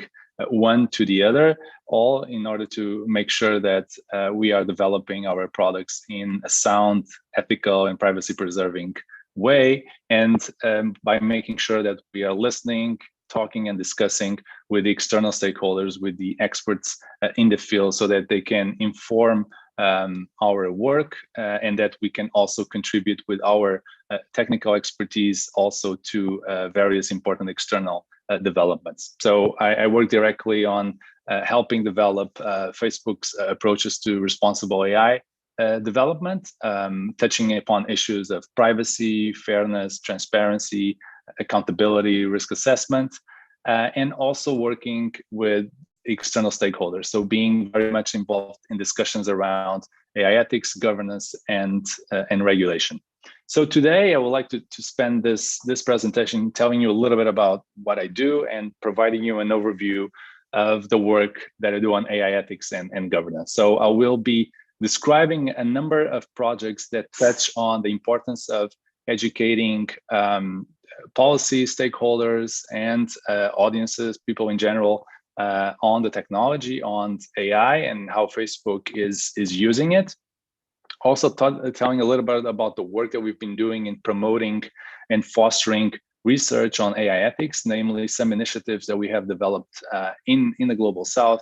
And last but not least, a program that we've launched last month, we called Open Loop, which is an experimental global governance program that is aimed at bridging the gap between technology and policy innovation. And I'll get into that a little bit later. So let me start with the education piece. And here I wanted to describe a series of workshops that we've called AI Under the Hood and give you an overview of what they are and what they have accomplished so far. So as you can imagine, being part of the public policy team, a very important part of my work is to explain what do we do. And so for that purpose, we have designed and implemented a series of educational initiatives, namely a series of workshops that have been built to help public stakeholders, so members of the public policy community, from regulators to policymakers to members of civil society and even academics, to learn more about AI as a technology, and most importantly, how Facebook is using this technology in the development of its various products and features. So these education initiatives help external stakeholders better understand AI at the technical level, but they also, and the most important part of these workshops is to also help them understand the significant work that goes into building these systems. What are the people behind it? What are the assumptions, the discussions that we have when building this technology? So we try, and that's why we use the term of under the hood. We try to give them a preview, kind of a behind the scenes tour of what are the amount of human work that goes into building the systems, and what are the processes, the teams, and the safeguards that we put in place in order to do this job well. So this AI Under the Hood are interactive workshops. So we try to come up with a way to explain and discuss about this technology in a way that is collaborative, that is interactive. So we try to minimize as much as we could a lecture type of a workshop and have more of a different exercises and sessions that put people to work. And in a way, we want them to experiment and kind of do a small simulation exercises of what it takes to actually build an AI system. So this hopefully has provided policy stakeholders with the context on how and why we use AI, and how do we go about addressing important ethical questions around algorithmic bias. To give you an example. So what we do with this AI Under the Hood workshops is to take people on a journey of how we build AI into our products from ideation to deployment. So we actually give them a glimpse of how do we go about actually reviewing the work that engineers and product managers do when building these systems. Part of my job, and a very exciting part of my job, is actually to be part of the product counseling team. So we actually meet on a very regular and frequent basis with the technical folks that are actually building the systems, and we review what they're doing.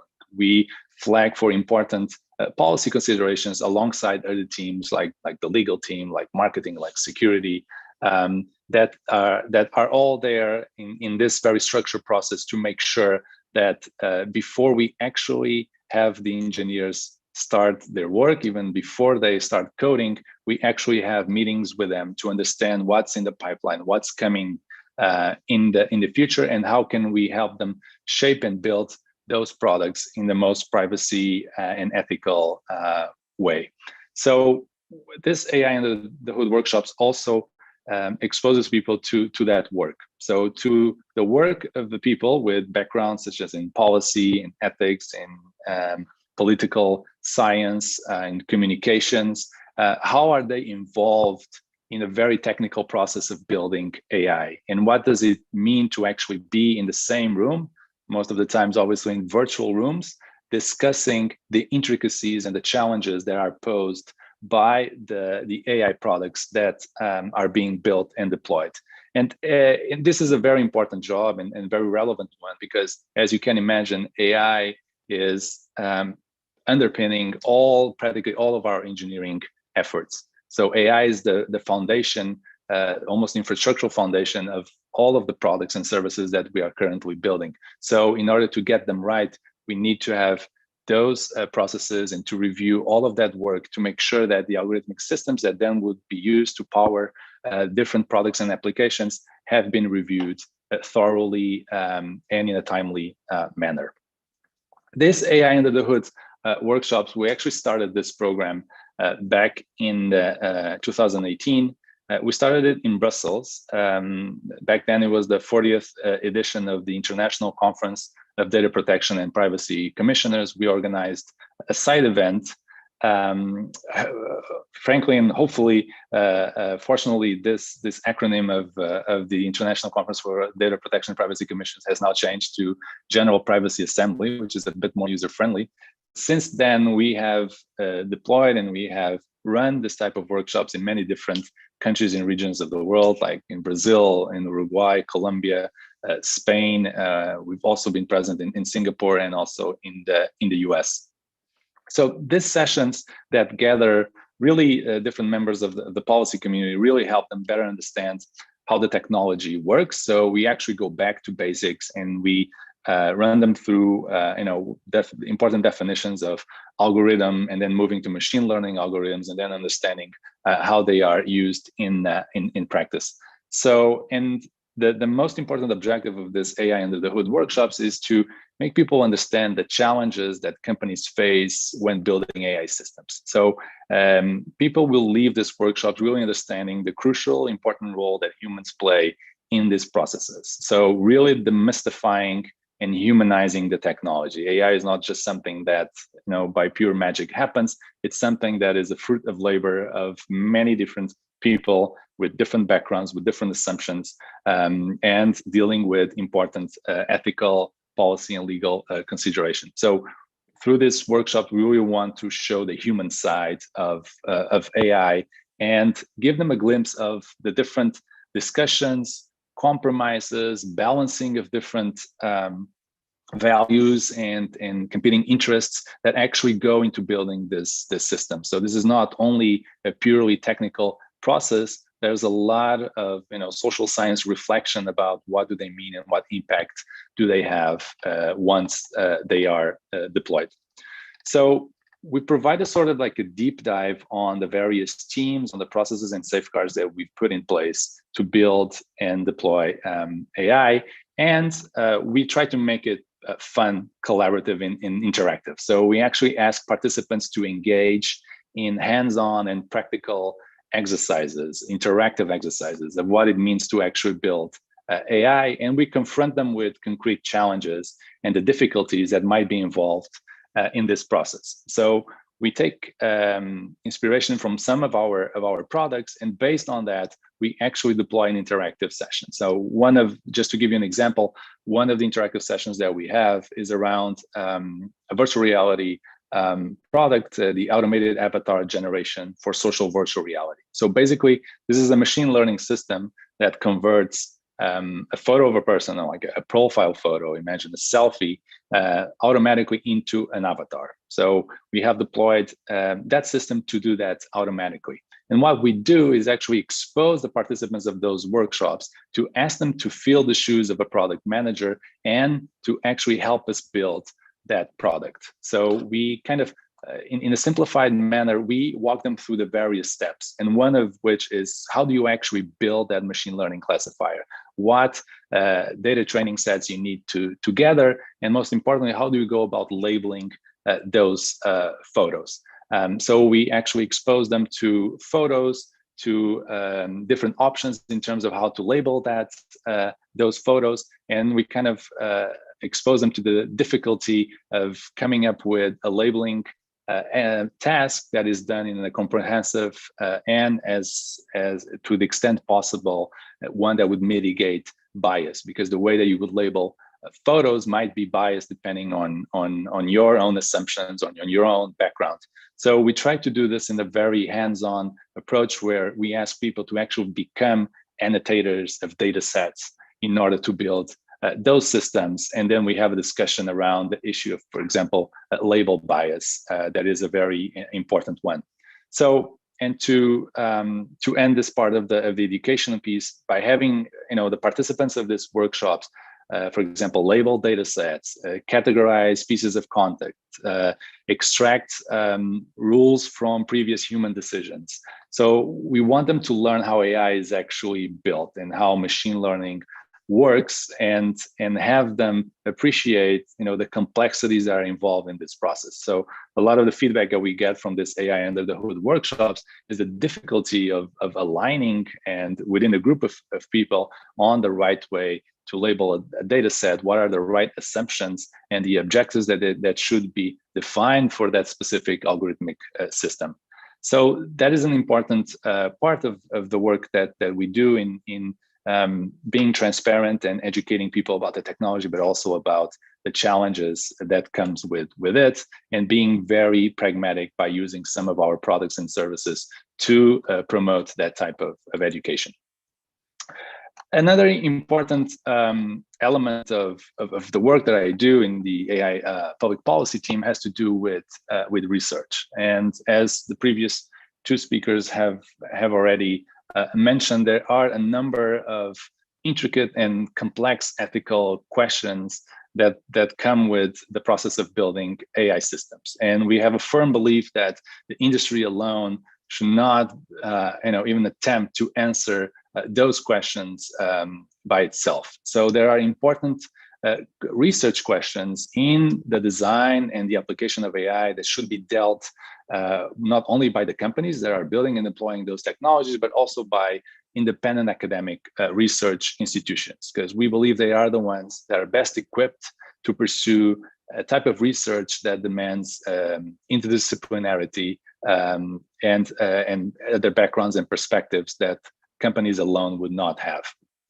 So that's one important driver for our work in promoting research, is that firm belief that we should seek those answers outside the walls of our own company. And the other important element is also to understand that the majority of the proposals on how to ethically govern AI have predominantly come from a handful of countries and regions in the world. There was a recent study that looked at the geographical distribution of the institutions that released ethical AI guidelines or principles, just to give you an example.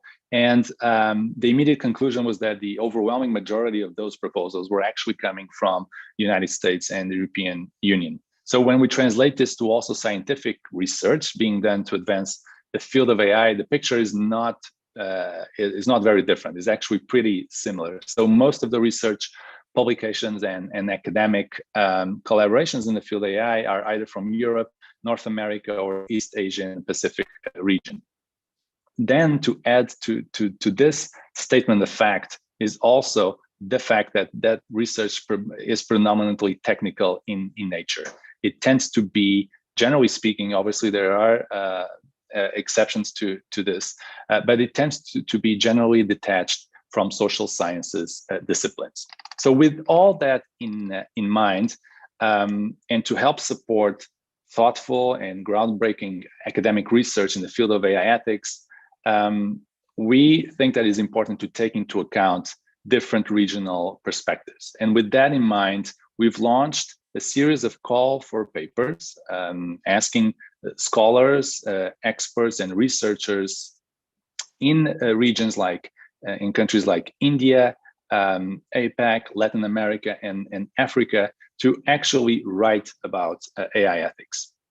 So as opposed to just applying values, concepts, or perspectives that come from the regions that are predominantly publishing about this, and without taking into account those regional perspectives, what this call for papers try to do is to advance the study of AI ethics by leveraging and adapting it to the local context, and to leverage the knowledge of underrepresented regions overall in this type of research.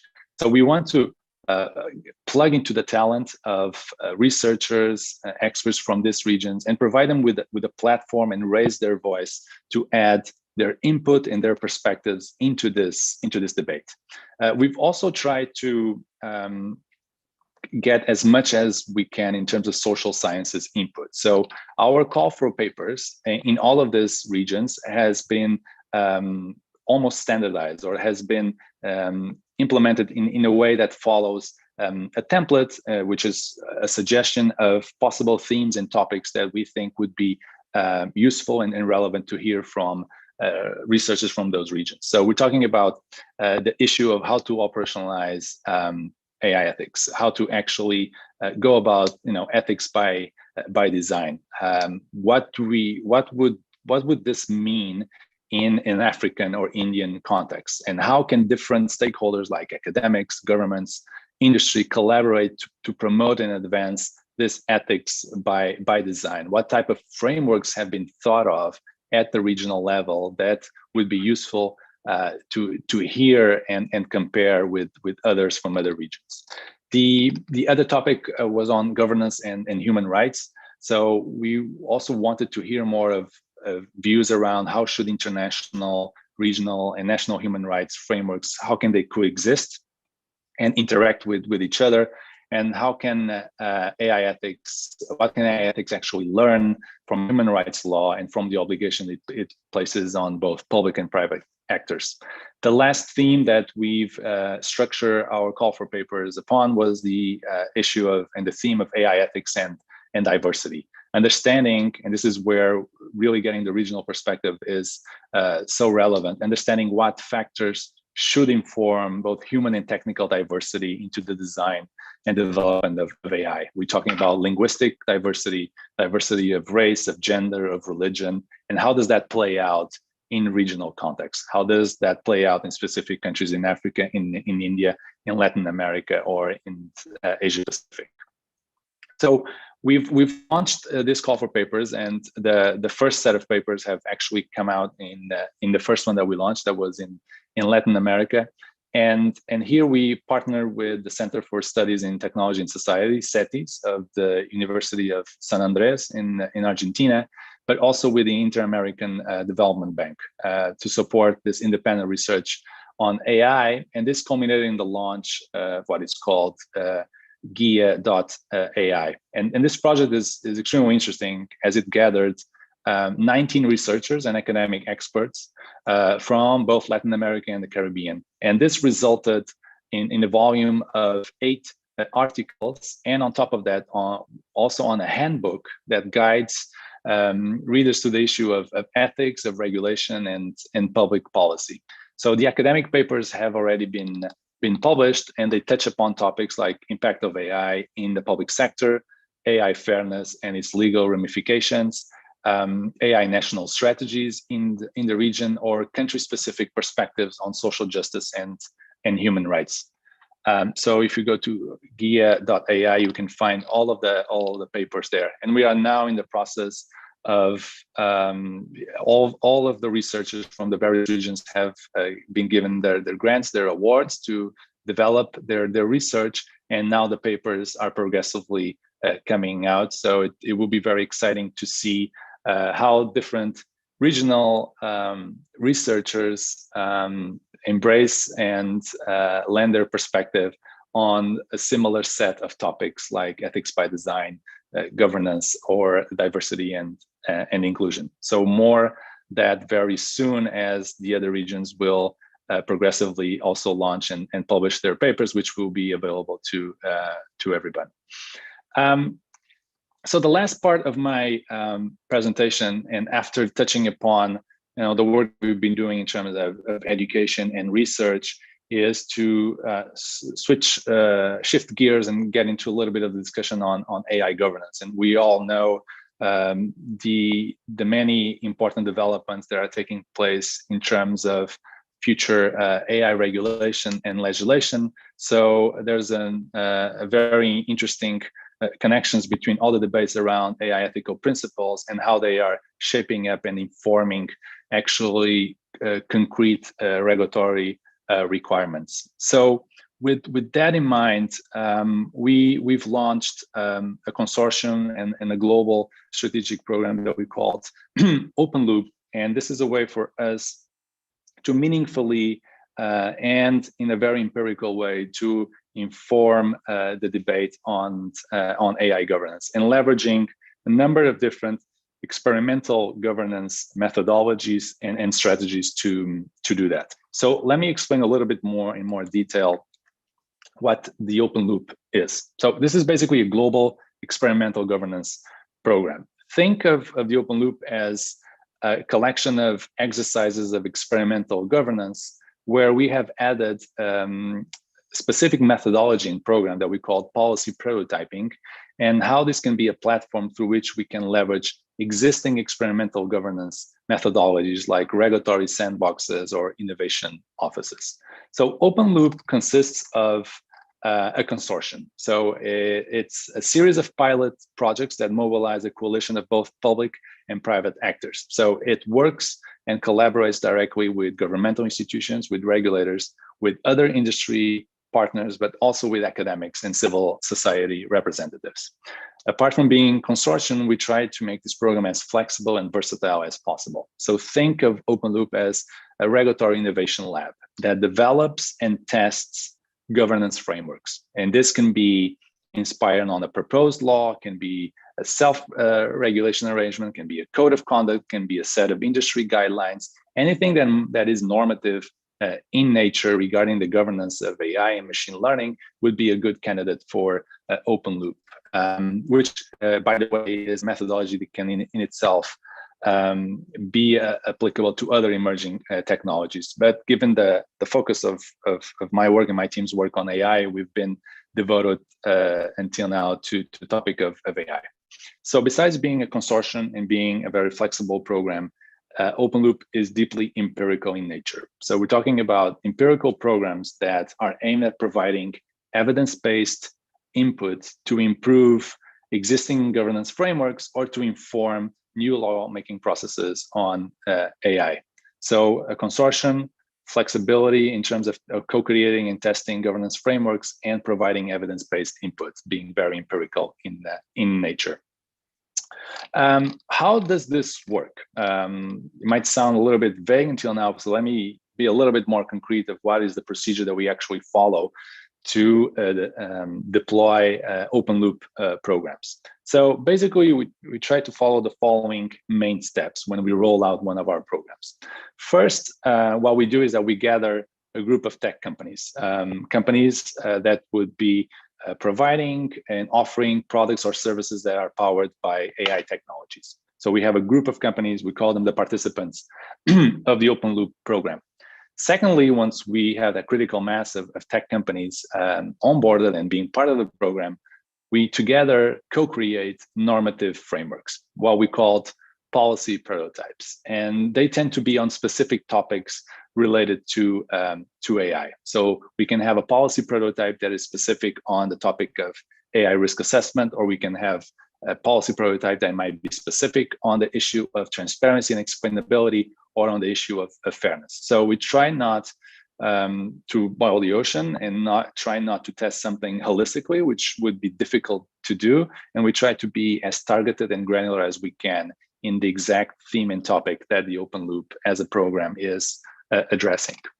In the third place, once we have the participants and the policy prototypes, we start the testing phase. What does this mean? We ask participants to apply that policy prototype to their specific AI applications. And what we do is to collect information about their experience as they do so. So basically what we try to do is to test and evaluate that policy prototype, that normative framework on how to render algorithms explainable, or how to go about fairness, or how to perform a risk assessment process under real world conditions with real companies that are offering real products to real users. And we observe how they do that. We collect information for participants. We gather their feedback on how that normative framework actually resonates in practice. And we do that by asking a number of questions about how clear, how operational, how effective that specific policy prototype is, so that we can learn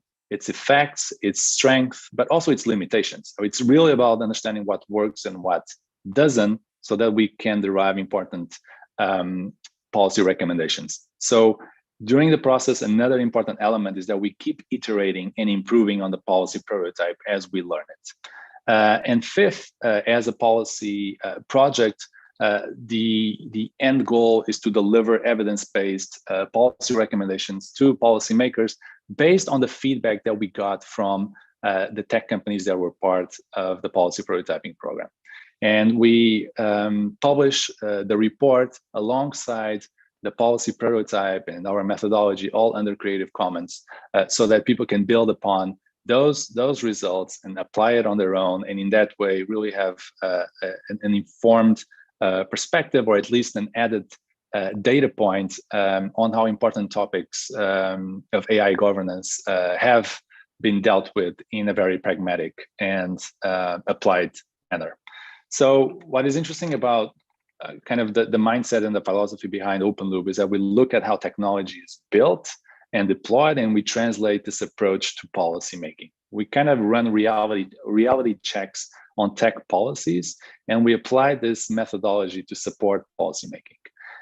So in a way that you never, deploy the first version of a technological product in the market, there are several iterative phases, a lot of beta, alpha phases through which those products go before they are actually fit to enter the market. We think that policy and legislation to some extent should undergo a similar process. We should also have an experimental, iterative mindset around regulation and policies to understand before actually releasing them in society, how do they actually work in practice? What kind of empirical feedback can we get and we extract in order to inform their development in a way that then would work better once is released. So we believe that technology and policy should share the same test and learn approach, trial and error methods, in a way that would ultimately improve lawmaking processes. So where are we actually doing this type of open loop programs? To give you an idea, we are active in 3 regions. Actually, the one in Europe was finalized, and we did one specific program on AI risk assessment. So that program was finalized, and we've already published the report on that. And we have 2 other ongoing programs, one in APAC, where we are collaborating with the Singapore government, with Infocom's Media Development Authority, to actually help them test their existing AI governance model framework. And we are specifically focused on the topic of transparency and explainability. And we've recently launched another program also on the topic of transparency and explainability alongside the Mexican Data Protection Authority and other local partners in Mexico, where we are actually co-creating from scratch a normative framework for transparency and explainability, and testing it with 14 tech companies, AI companies in Mexico. So to end this, I wanted to just give you a very brief overview. I think I'm running out of time, so hopefully if I still have 5 minutes, I think that's what it takes. I don't know, Tiago, would be okay? Sorry to interrupt. Your time is finishing. Okay, so so very briefly, I'll just skip this just to give you just a quick 2 words on the fact that we have already completed this program in Europe, where we've actually tested a risk assessment procedure. We have gathered the feedback by with a number of AI tech companies in Europe, tend to be more precise from different regions and from different sectors. And we actually tested both the clarity, the implementation, and the costs of doing a risk assessment process. So for those of you that are specifically interested in this issue of impact assessment and risk methodologies, I would encourage you to read. Here is a slide with our main recommendations that I don't have time to go into, but you can read them in full detail in the report. And last slide is all the information about the open loop is obviously present in our website, so openloop.org, where you can understand more about the methodology, how we do our experimentation, and how we go about our recommendations, and more information about the different programs. So with that, I finish this presentation, and thank you so much for the attention. And again, thank you for the kind invitation. Thank you very much, Norberto, for being here today. We are really sorry that you not be able to join us for the panel, but we do appreciate you making time for your presentation. Thanks a lot. Thank you. Now let's share my screen again.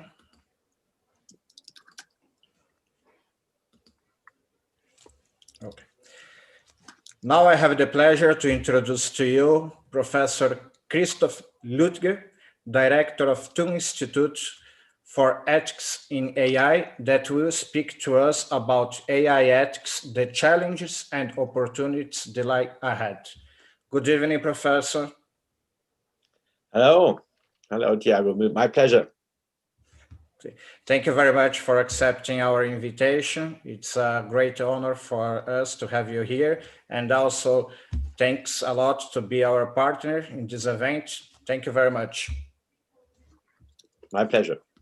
I will stop share my screen, stop my video so you can start your presentation.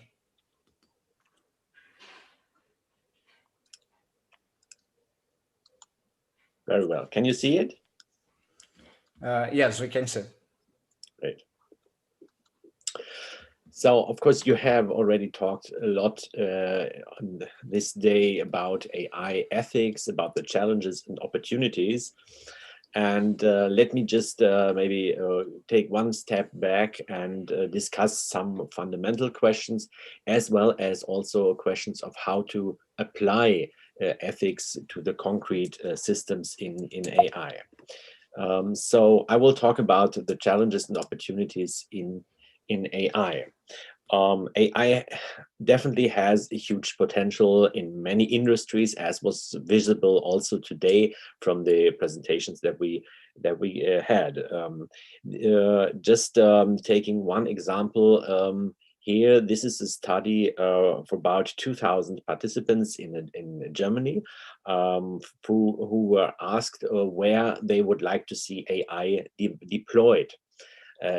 So in which application areas they would like to see AI. And it was interesting to see, this was done in 2020, that in particular in the field of healthcare, also medicine and security, and to a lesser extent in autonomous driving education, a majority was in favor of having AI deployed, which is a little contrary to some of the messages that are sometimes run through the media, which seem to say that the public is very critical against using AI at all.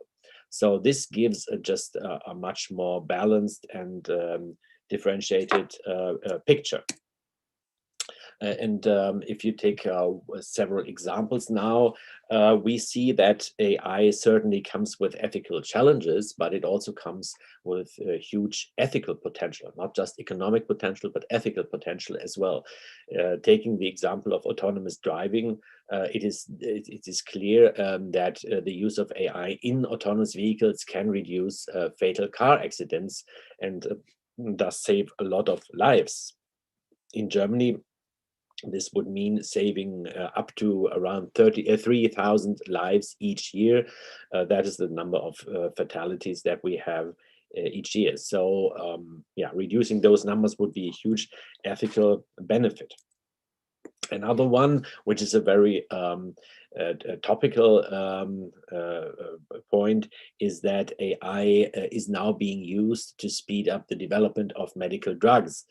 And this is, of course, very timely. It comes probably a little too late for the corona crisis, but we will need other vaccines too. And so, by checking the potential drug compounds against a large database of parameters, AI can find new medicine.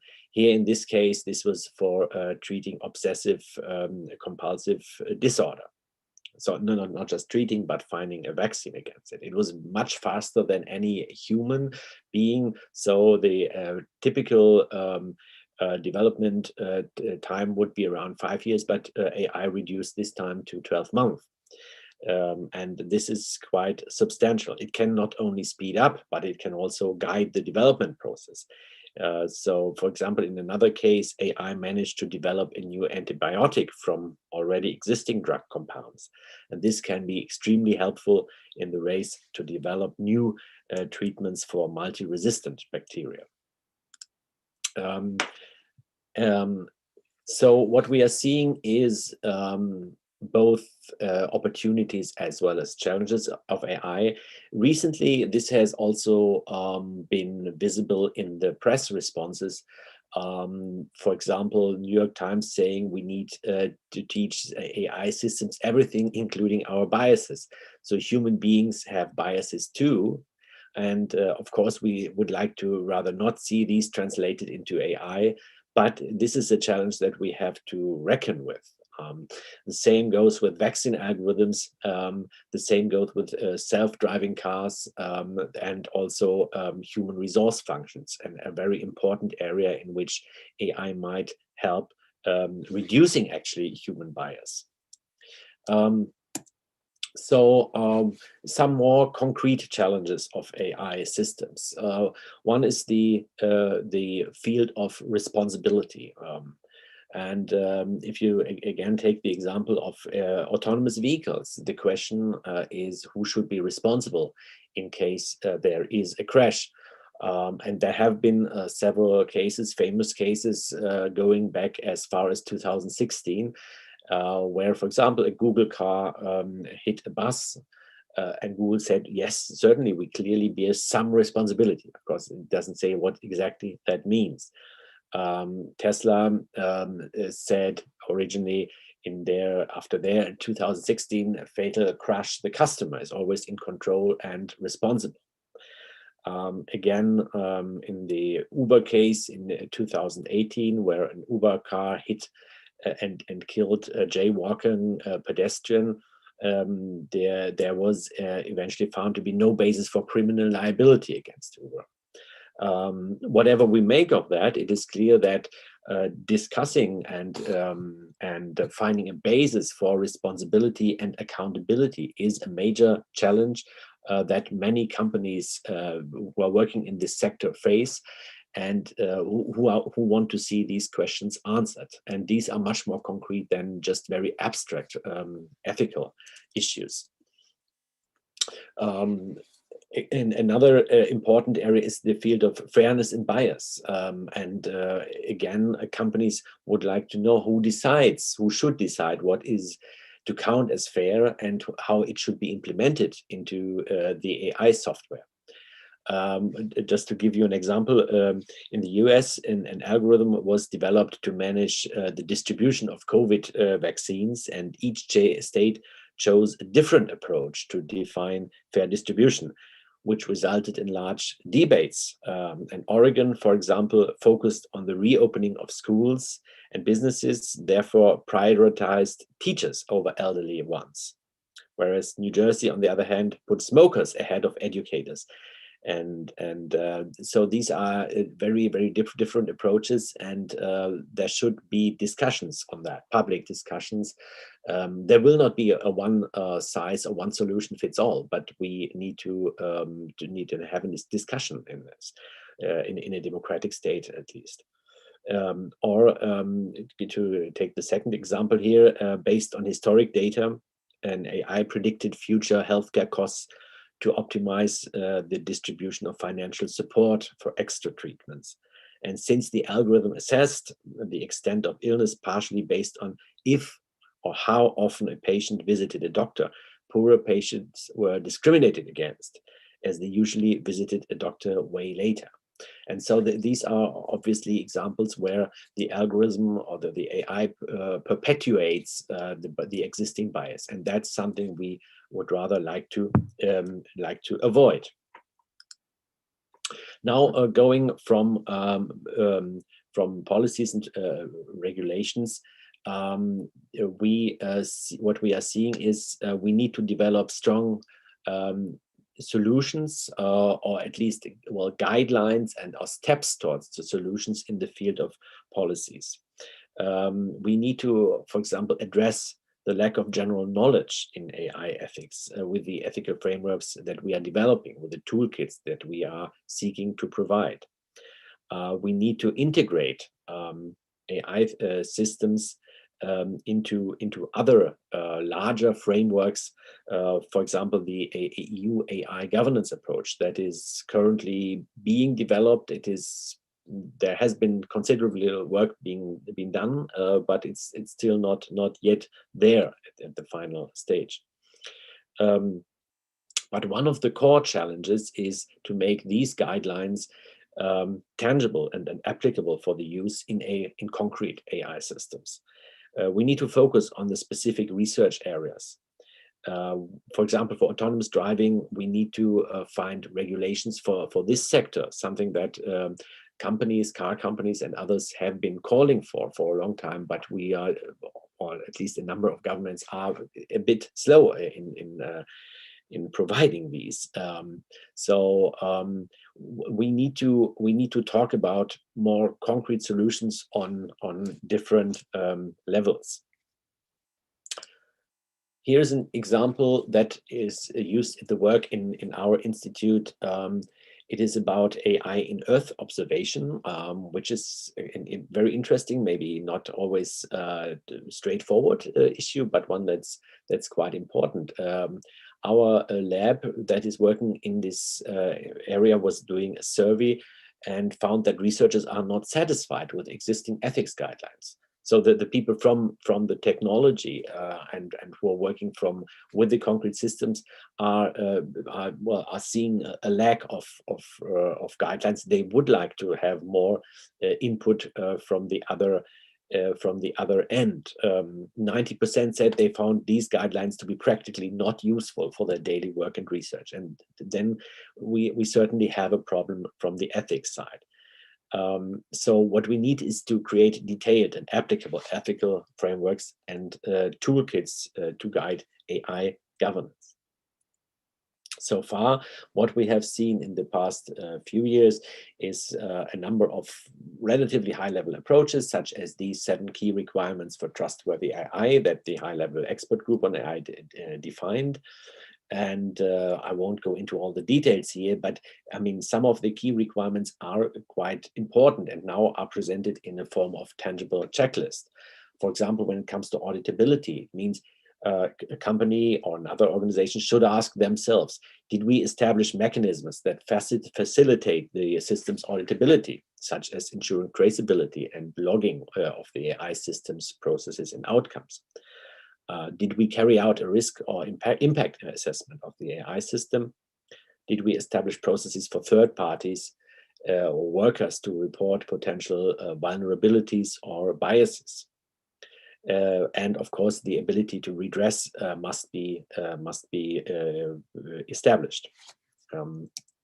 The same holds in other areas, such as for unfair bias avoidance. Strategies must be established to avoid creating or reinforcing unfair bias in the AI system. This is, of course, a huge task. There is not a simple solution for that. Did we ensure that the AI system accommodates a wide range of individual preferences and abilities? So the diversity of the workforce, for example, and the different abilities. And finally, did we include the participation of different stakeholders? So all these are important to take into account. A number of companies already have adopted these 7 key requirements in their own ethics codes, such as this example from BMW. There you see their code of ethics, which was recently adopted and is almost mirrored on these 7 key requirements.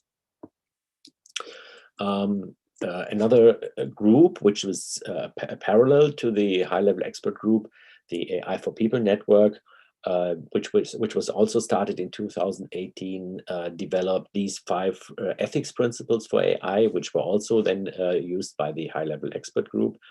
And I would not spend so much time talking about these, but rather how these translate into more concrete frameworks. That is something we have recently done, especially questions of explicability of AI, or of fairness, autonomy, and justice.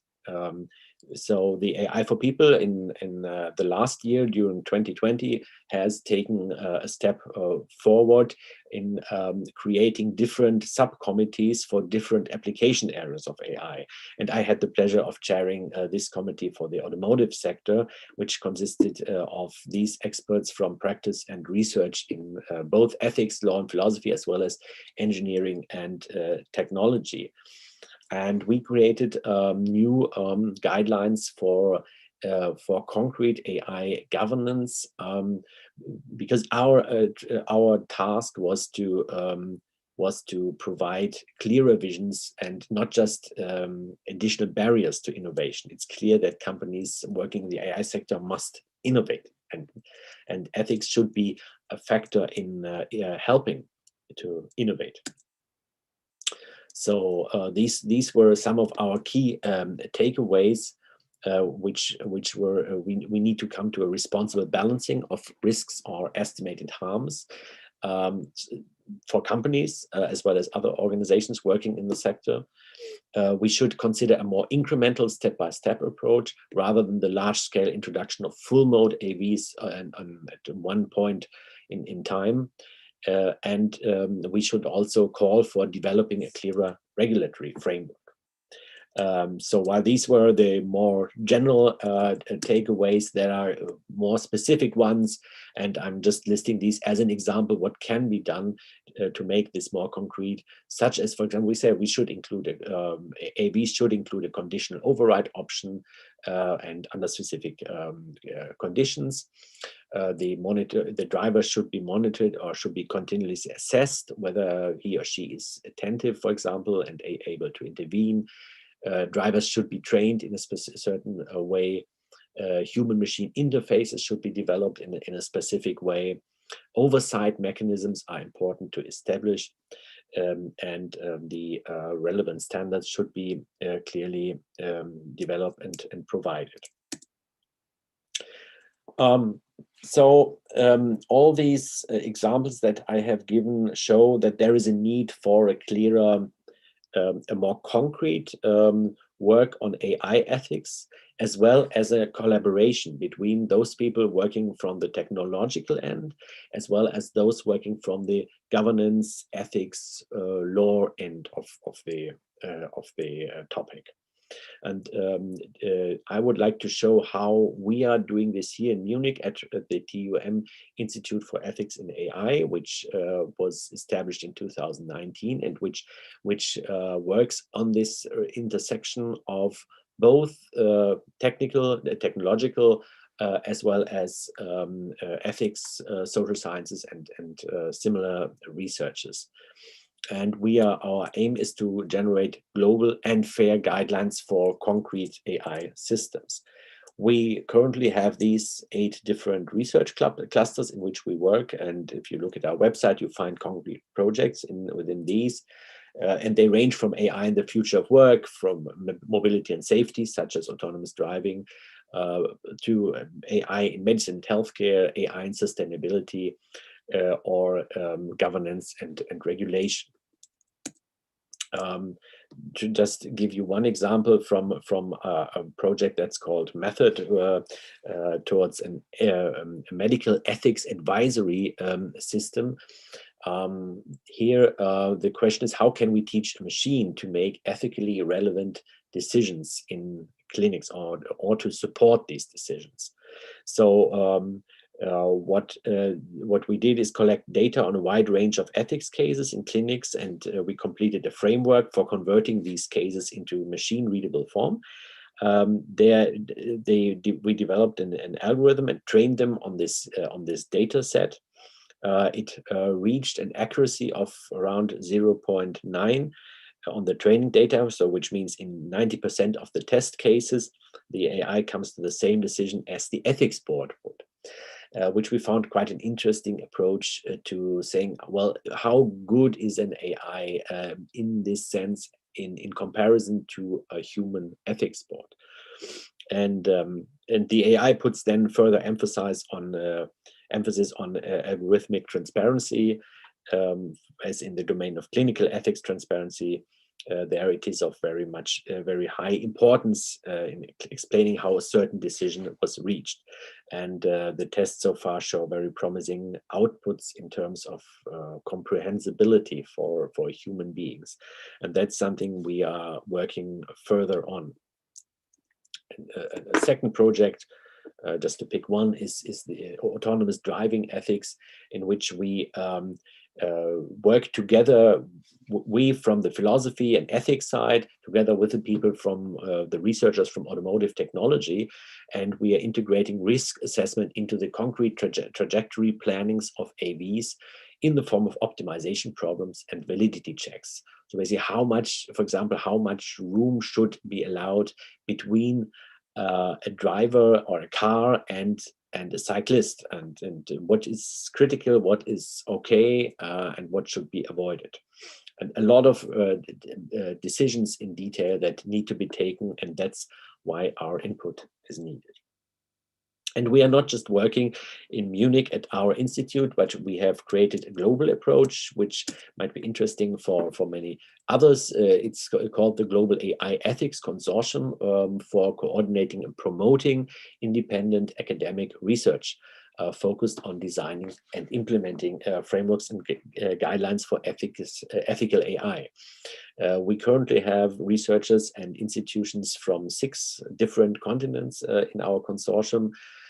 We are working together with those, for example, from Oxford University, from Tokyo University, from Melbourne University, ITS Rio, and Imperial College, and a number of others. As a practical result, we have, in collaboration in particular with New York University, the GovLab, we have launched a new AI ethics course system, a free one, so everyone can take it. If you look at this link, aiethicscourse.org, it's a free collection of lectures on ethical implications of data and AI from a wide range of different perspectives. So it's just being launched, it has just been launched now, and so I encourage you to have a look and take these lectures. We are about to host at the end of this year, in December, the Responsible AI Forum, which was planned earlier, but has been shifted now to, and finally shifted to next December. I'm totally confident that we will be able to hold this in Munich.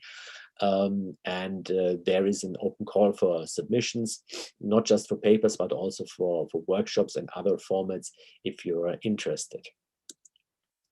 So to sum up, I would like to state again that ethics should not just be an obstacle towards innovation, not just be an obstacle towards against the technology, but ethics should and needs to be an enabler.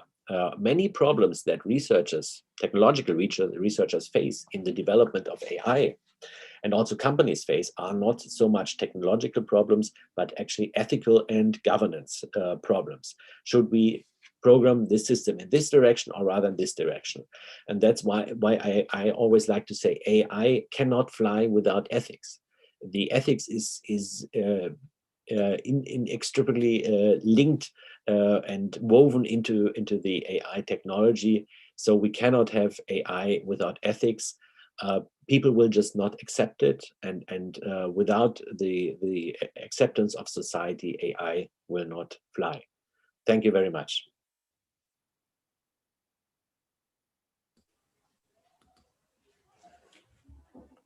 Thank you very much, Professor, for this overview. It was really interesting. Now, as this was the last presentation before the panel, I will ask you, Professor, to stay connected. Let me show my screen again.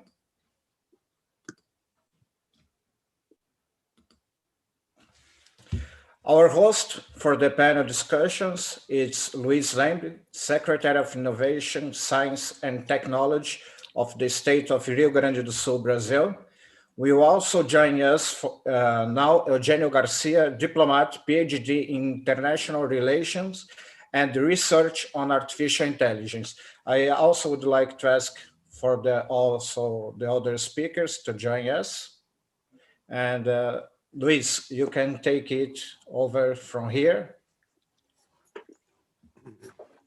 Thank you all. Thank you to all the participants, to all the panelists. It was a brilliant presentation of several aspects involved in AI research and in the future of AI ethics and how one can consider regulations, norms, ethical principles, and how to put this into practice, that we know it's the greatest challenge. So I have some questions that I can ask the panelists. I was very happy to hear all of you. And of course, to make it more informative and more informal, I will let any of the panelists to volunteer to reply to the questions, as many of you have a very wide, comprehensive understanding of the ethical issues in AI. So, and the first question I bring here is that, as was shown by you, AI has impacted every walk of life. And of course, we need to develop the guidelines, regulations, legislations, norms that you have put forward in your addresses. However, we know that defining the clear ethical principles is still under development. We are working in a new field, and we draw inspiration from other areas, other subjects of human research and the humanities and technologies. And as every norm, principles and regulations, they are not self-enforceable. How can one guarantee that the principles that are not self-enforceable, they do not become meaningless? So how can one make sure that people and companies and governments and ourselves, the general public, will obey, will follow the general principles of AI ethics? How can one work towards enforcement, for instance? So this is the first question. How can one improve the guidelines so that they're enforceable? I guess Maria is keen to answer it, or how do we proceed here? Sorry, I switched Maria off now. We have two Maria, so Yes. yeah. No, I saw you moving. I saw you moving your head in a way that it seemed that you would be answering it. So, so please. I mean, it's an excellent question. It's something that we've been discussing extensively. So in my position at PwC, because I lead our efforts in responsible and ethical AI, we see a lot what happens not just in UK, but in Europe and across the globe. And this is one of the biggest questions, right? We have all this thinking, research, frameworks, principles, modalities to operationalize AI. But how do we avoid ethics washings? And if you look across the Atlantic, you actually see a lot of examples where ethics have been washed. And it's not going to be a simple answer in the end, but I think we can draw from the experience of previous industries where we had this issue, from tobacco to petroleum to others, including business, including bioethics, and understand how that specific field has dealt with aligning their activities and being able to carry the moral analysis in situations that we haven't been before. So that's probably the first step, being able to understand what are the key questions that will emerge from a moral perspective in your field. And then, unfortunately, and this is where we have a lot of work to do, is not so much about AI. I think we have to stop hiding behind, oh, the algorithm has done it, which was the case in the AI, A level in UK, where an algorithm was used to grade the students. And the ones that have done this, they try to blame the technology, but in fact it wasn't the technology problem, it was a governance problem. So I think we have to be very honest, when is technology to blame and where are people to blame, because what is being uncovered by using the algorithms might be something that we are not ready to change. And the third thing is that we should not rely exclusively on regulation. Regulation is as effective as you have moral agents in every single walk of life when this happens.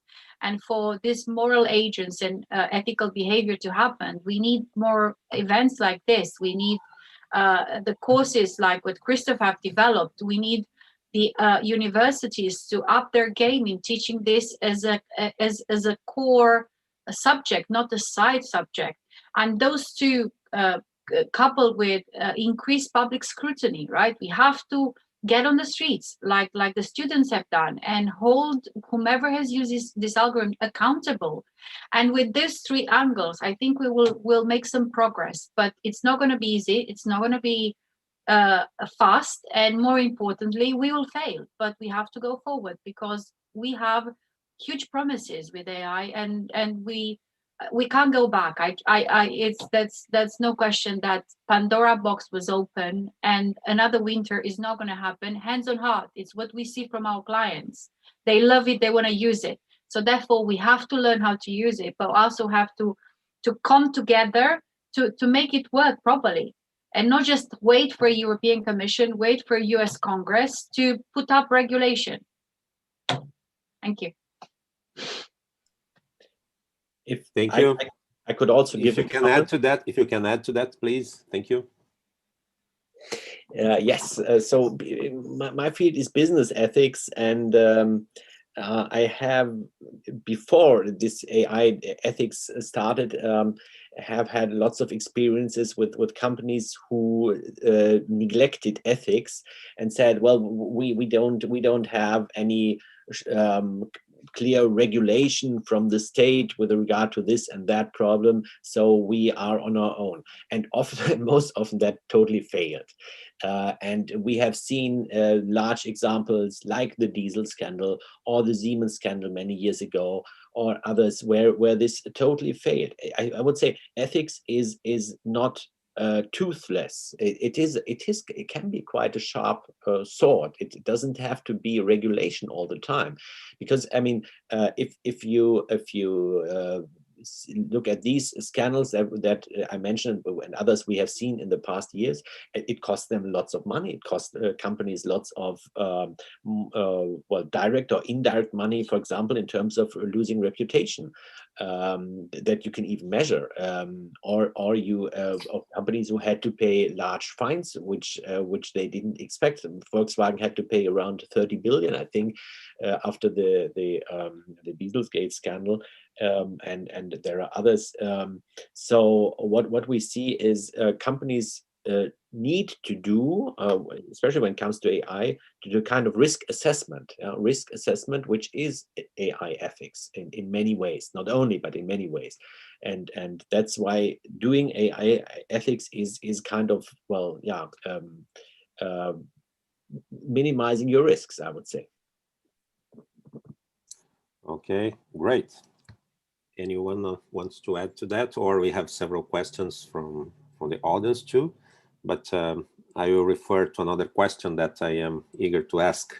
AI is not a single technology. It draws components from cognitive science, from mathematical logic, from psychology, neuroscience, and so on, even from the humanities, of course, and social sciences. And how can one draw the line among these intersecting fields that have their own regulations so that common ethical principles are followed across technological intensive economic activities? Because we are dealing now with new technologies that draw technicalities, principles, results, and methodologies from other fields, as I mentioned. So how can one work towards a common set of principles in technology intensive fields? And our economy is also becoming more and more technology intensive. So how can one deal with this complexity that we have in the world today in terms of ethical principles for technology? So that's the open question. Well, maybe I can start on this one, and because it is quite interesting. First of all, I think we're generalizing AI too much. If we compare, I just sort of compare AI to what we all are. We all have some sort of knowledge and specialization. We've got our own principles. Each individual will have its own principles. Some are common, some are not. But i.e., having technology and having all sorts of specialities behind it will really have to interface with and establish correlation with all of those, respecting two or three basic principles, which will be the ones that, for example, data scientists will have to have, which at the moment there aren't many regulations for data scientists, coupled with the people that really are specialized in the matter of their profession. Because like you said, IE has got technology and it's got all sorts of things that are intrinsic to the deployment of a specific functionality, convenience, or whatever it may be. So I don't think we can generalize IE and say, this is IE and this is what it needs to provide. And these are the ethics of IE. I think, yes, there are ethics of IE for data scientists that will be specific, like, for example, the doctors, the example we're giving, very specific, coupled with other principles from the other professions. And if we have something been built for journalism, if you have something been built for medicine, maybe the ingredients or the content of the ingredients obviously are somehow different, and maybe the only thing that it goes, for example, as far as a data journalist and a doctor, it's very much the privacy of the data, the content of where that data is going to be used. But then the how can I explain, the intrinsic parts that actually make IE function, which will be a doctor in its most intelligence, facing a patient, what he could do with the patient, that is the doctor's moral values and ethical responsibilities for that profession. And data scientists will have one coupled with that. Some are common, that's why I put those four on a board, because some I think that they're so basic, but then there will be others that are different, because, for example, privacy of data is something that it's very intrinsic to the data scientist, whoever is going to consume. However, who's going to benefit from the professional point of view may not be so interested in that.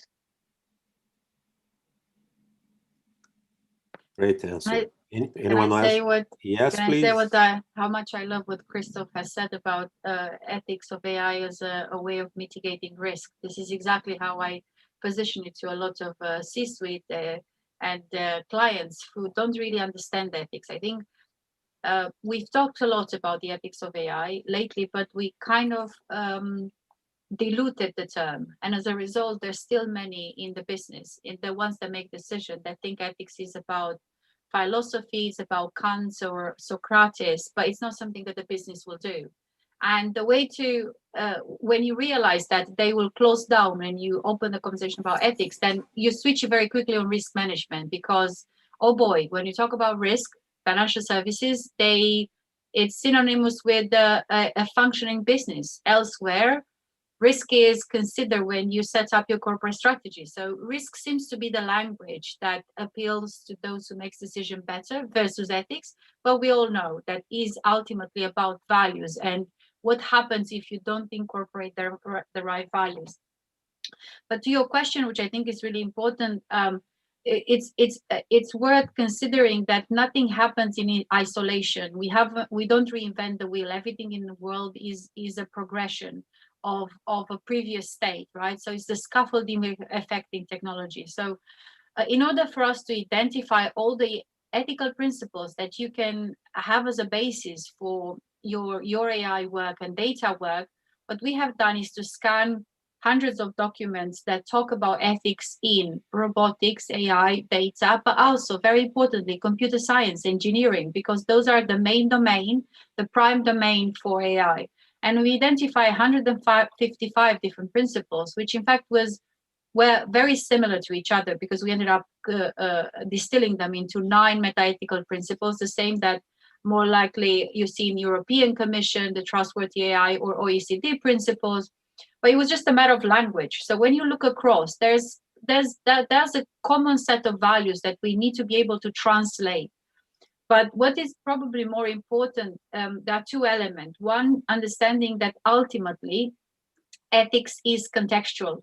So you need to be able to pick up whatever is high level and abstract and make it your own. You know, what does it mean if I develop a chatbot? And as Christoph said, the example with the algorithm being used to distribute vaccine in US, fairness, even in the same society like US, looks very different from state to state. So imagine if you're then narrowing down to use cases or different industry, how many definitions of fairness you have.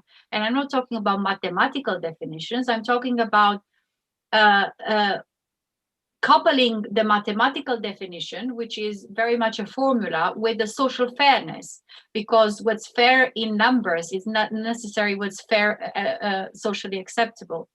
And the second thing is, when you look at ethics, they tend to be quite abstract if you look at the theory and research of ethics. So what we need to be able to do is actually take those abstract principles and translate them into norms. And this is where we need policy work, both at company levels, but also society level, and then being able to translate them into design requirements. So most of the data scientists I work with, they will say, you know, I get it. You want me to do this and to apply ethics, but apologies, I don't have the skills to translate something like fairness into design requirements. So I think we need to support those who have a mathematical engineer background and being able to give them a little bit of a guidance how to do this, how to translate something so abstract into something that it's ready for them to use, like a norm they will be able to digest and therefore create some design requirements. And when you have this traceability, it's going to be easy, one,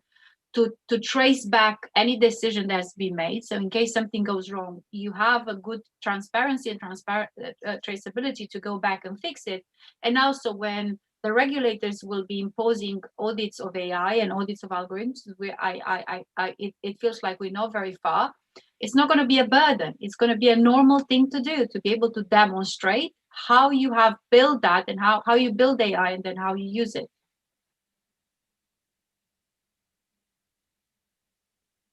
Great. If anyone wants to add to that, or we can move to the next question. Okay. There's a question that I think Dr. Eugenio Garcia might be interested as well to focus on, and the others too. The questions are open here, but AI, as was mentioned also here, is a disruptive technology with the potential to increase the technological and economic divide among countries. And how can one act in terms of global agreements that should be drawn towards reducing asymmetries among developed economies and developing countries, such as the divide between the North and Global South, for instance, in terms of the impact that AI might have in economic relations and perhaps even in international relations, given the importance that computer science, data science, that data, the knowledge economy has today. That's a reality. Please, if anyone wants to add to that.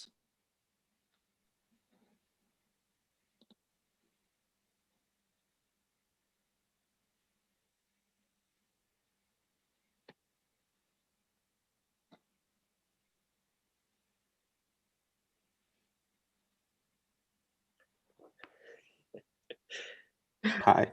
Well, I think you have to be a little bit more pointy and pick can up you one please, of us. Can you please, Dr. Eugenio, please focus on this question about the North-South divide and the implications of AI technologies and these relations between countries and the impact that this has over several countries and economies. Sure. Yes, thank you for inviting me to join this panel. It's an honor to be here. I fully agree with what has already been said. I think regarding your question, Luis, I agree with Christoph, and he says that AI ethics is a global challenge, which means it's not limited to national or regional perspectives only. So this debate has to include AI governance at international level, as you said. So in particular, how current initiatives may relate to one another and the role played by multilateral institutions for future normative frameworks, governance tools.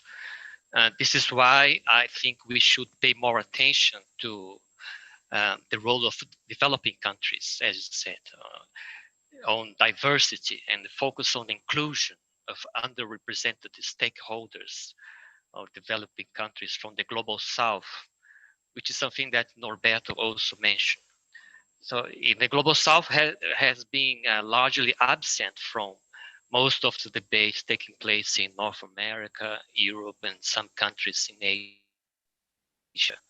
So even I know that in our audience, there are many Brazilians, so engaging with more Latin American AI experts, I think it's a key step in this direction.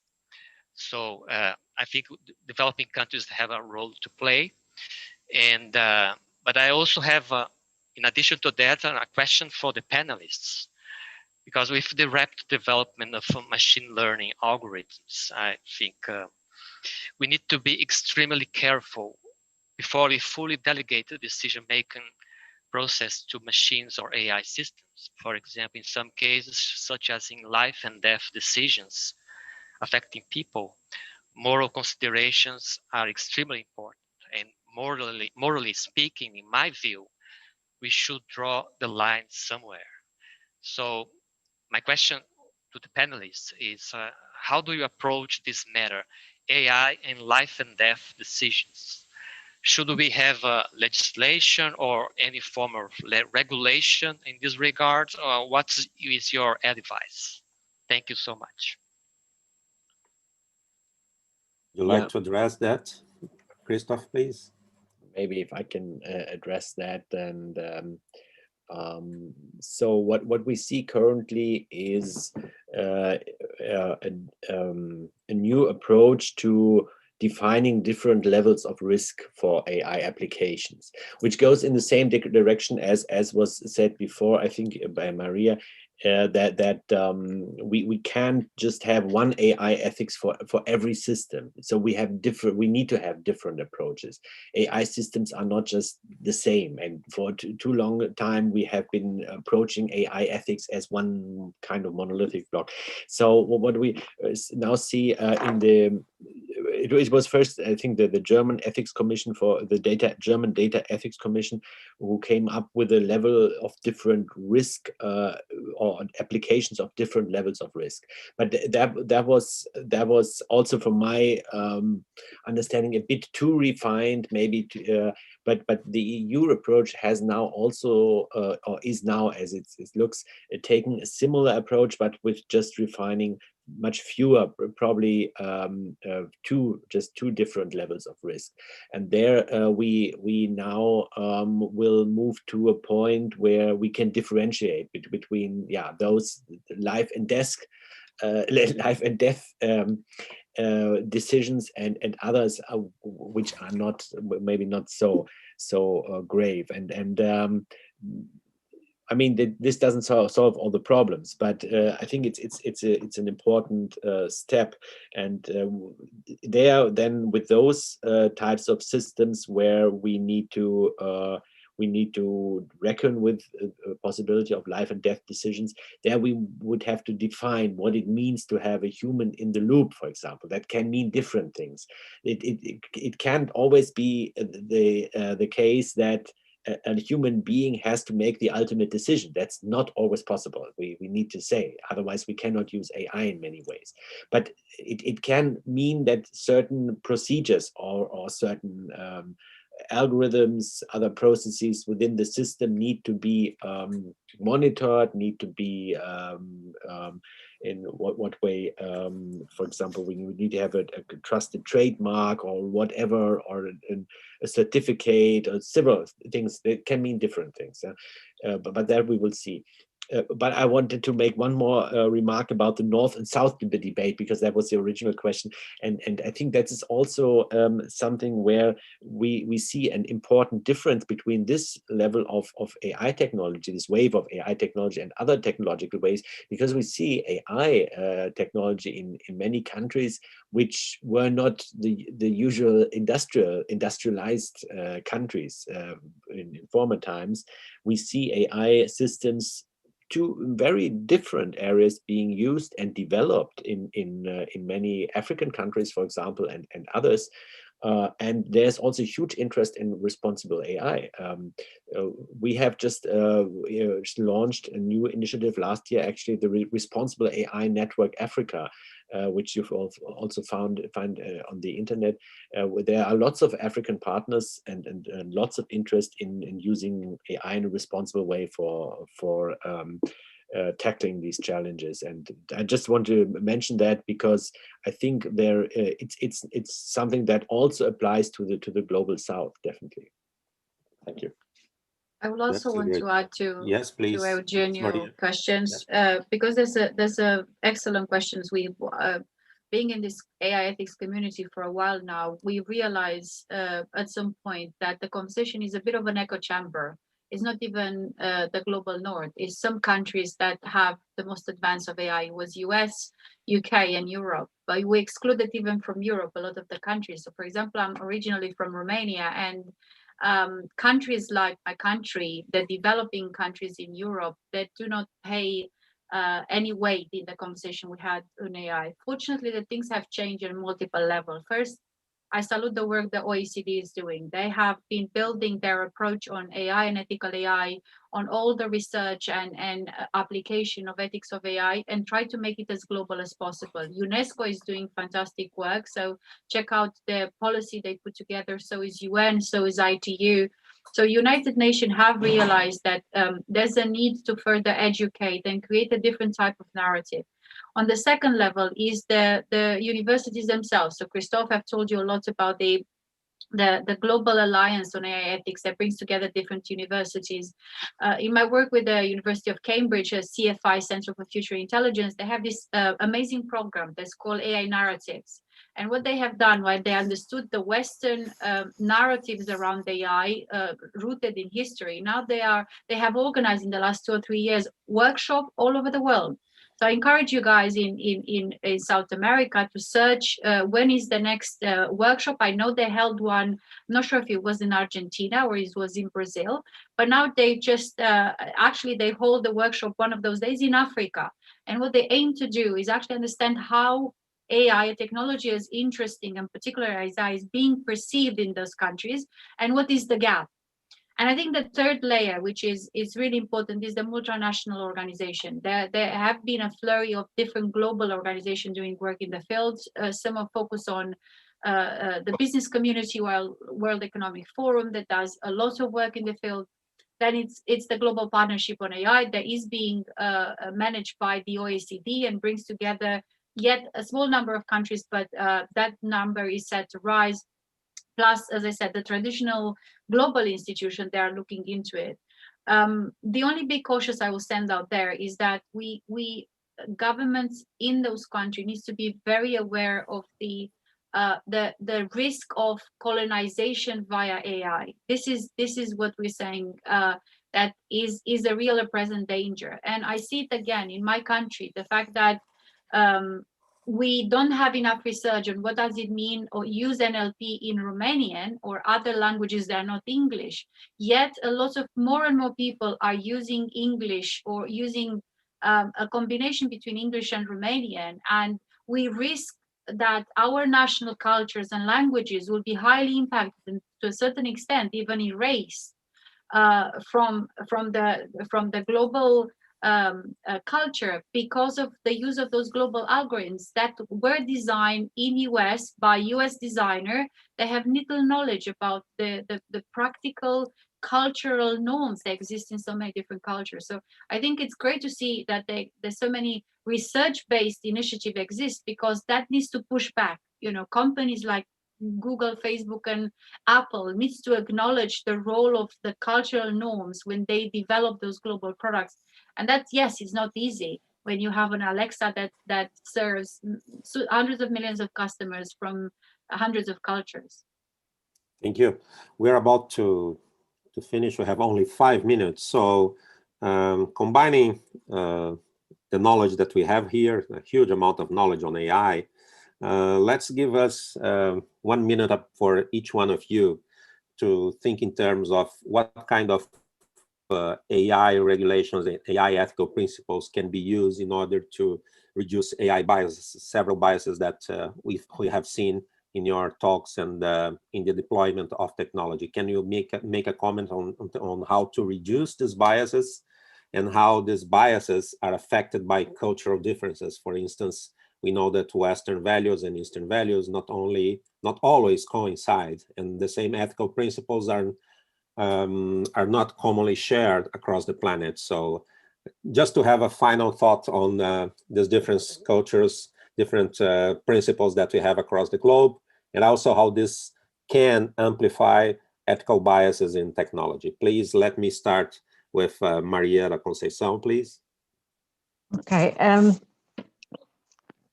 Well, there's at least two levels of biases, okay? One, it's in a data itself, and the other one in algorithms. They're both dangerous, and I think when we need to resolve a problem, the best thing is to identify that we have a problem. So if we do have a bias on the data, and Maria gave a couple of examples, in Portugal is the same. Sometimes because of the language, we don't have all the interpretations that are required, so people tend to go more for the English. So we do have to understand that the data has a problem, or it's biased, so it hasn't got the representation of some maybe minority groups. So we've got to put that aside and identify that cannot bring some noise into the data that we have.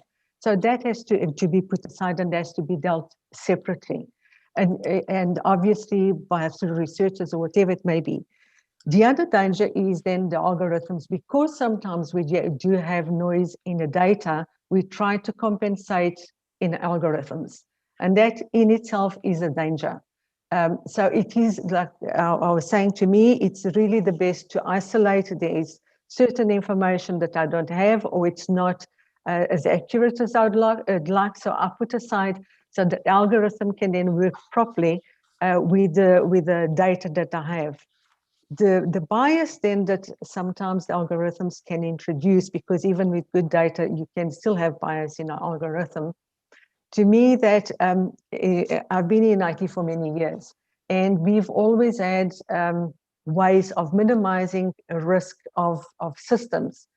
So whether it's a risk of an insurance company, whether it's a risk on systems, because systems work for all industries, there are a number of rules to follow. There are a number of procedures to follow to ensure that the risk is minimized. And what you do, you test it. We do have, for example, whenever I quite like the open loop that Facebook was talking about, because that's what the doctors do when they want to try out something. They actually tell the people that this is a test that we're going to be doing, and that's it. And then whatever the results are applied or not applied and need to be approved. So then that's the other thing is, until it's decided to go into production, obviously any test can be done, people need to know about it, and you've got time to actually intervene and separate bias, whether it's algorithms or data. Then going into production, it cannot be taken lightly, because that is something that we are already going to be using on our daily basis, and interference that it's going to have, it depends on the complexity that we live in or whatever the objective of that AI is. So we need to really put in place rules and regulations, procedures for something to go into production. That is the only way to minimize risk. And once the machine is self-developed, we should still continue having control, some dialogue with that machine, so that we know through statistics, whatever it may be, how many decisions, under what context. So there is certain ways that we should actually be considering also to get these operationalized. Thank you. And I've taken more than 1 minute. Thank you. Dr. Eugenio Garcia, please, your final thoughts. We cannot hear you. Sorry about that. Thank you. Sorry about that. Answering your question is, I think preventing bias starts with the development of the software. So if you ensure diversity and inclusion in the very beginning, in the AI lab, you are reducing the risk of a bias algorithm. And my last thought in 30 seconds is that AI is not a technical issue only. It has wider implications for society as a whole and people everywhere. And we discussed this today. A technical issue could have a technical solution, but this is clearly not the case. AI ethics goes much beyond that. And during the First World War, as you know, the French politician Georges Clemenceau, he said that war is too serious a matter to leave to soldiers, which means war is too important to be left to generals alone. In a way, we can say that AI is too important to be left to technologists alone. We must all participate, discuss, and these ethical challenges must be inclusive, and the discussion must be inclusive for everyone, everywhere. Thank you very much. Thank you. Professor Luttiger, see if you want to make your final twitters, because we are running out of time. Thank you. Yes, final tweets. Just one brief comment on this. I think it's very important what has just been said, that we need to keep democratic control over this technology. But democratic control will probably look differently than democratic control that we have seen in the past. So we cannot expect to control every little detail of these systems, but we need to make sure that fundamental features that influence these technologies, fundamental processes that they go through, and also fundamental ways of improvement, certification, that these will include human beings in the loop. And then I would foresee that these technologies will also do a lot of good. We should not forget that AI can have a lot of ethical potential, but we need the right guidelines to get to that. And finally, thank you, Maria Gente, for your final thoughts, please. I'll be very brief. So excellent points by Maria, Eugenio, and Christoph. So I'll add that while bias needs to have a technical solution at algorithm and data set level, but also pay attention to how this is being built, what sort of expertise we have, not just the diversity of gender, age, or also very important, and race, very importantly, the cognitive diversity. I think it's ultimately, it's fair to say that this technology will challenge us a lot as humanity. We will have to go and revisit the way we classify people, the way we classify society, the classification system. And with that, surprise, surprise, we will bump into the power structures that exist in the world. And that's the biggest challenge we have ahead of us. That's what you see all the noises being made by some of the lead ethical researchers that left a big company. I'm not going to give name, you can go and research. out there. But the reality is that, yes, we have a tool that disrupts, but the disruption is not just at a micro level, it is the macro level. So you have to be brave to address those issues, because we will be confronted with some of the truths, and some of the truths we might not like, but we have to be brave in embracing it, because that's the only way forward. Because if we don't do it, AI will do it for us, and that's going to be the least desirable situation we want to be in. All right. Thank you so much for your brilliant contributions in the morning, for your brilliant replies and answers and commentary here. I'm very glad that I was part of this debate in a very small portion. And I'm very open to keep this contact with you and with people from the audience. I'm very happy that we can move forward towards improving ethical aspects of AI, and so that we have a better technology deployment. Also, I would like to thank the organizers and everyone for being here today. It has been a great pleasure to learn a lot from all of you. Thank you so much. Thank you very much. Thank you. Thank you all for your contribution to this event. I hope everybody has enjoyed it as much as I have. I would like to ask you to stay here at Zoom. Just stop the video. Let me share my screen again.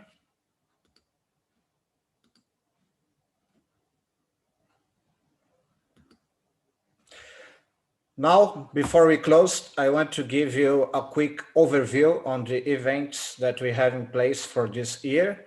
As you can see, we have a lot of events, at least one a month. Our next event about ethics will be on the end of June, an event that we'll be organizing together with Montreal AI Ethics Institute. So I hope to see you there also. Thanks again to our partners, Data Science Portuguese Association and TUM Institute for Ethics in Artificial Intelligence. I'm Thiago Novelli, and it was a pleasure to be your host for today. These are my contacts. Please feel free to contact me. Thanks a lot. Goodbye.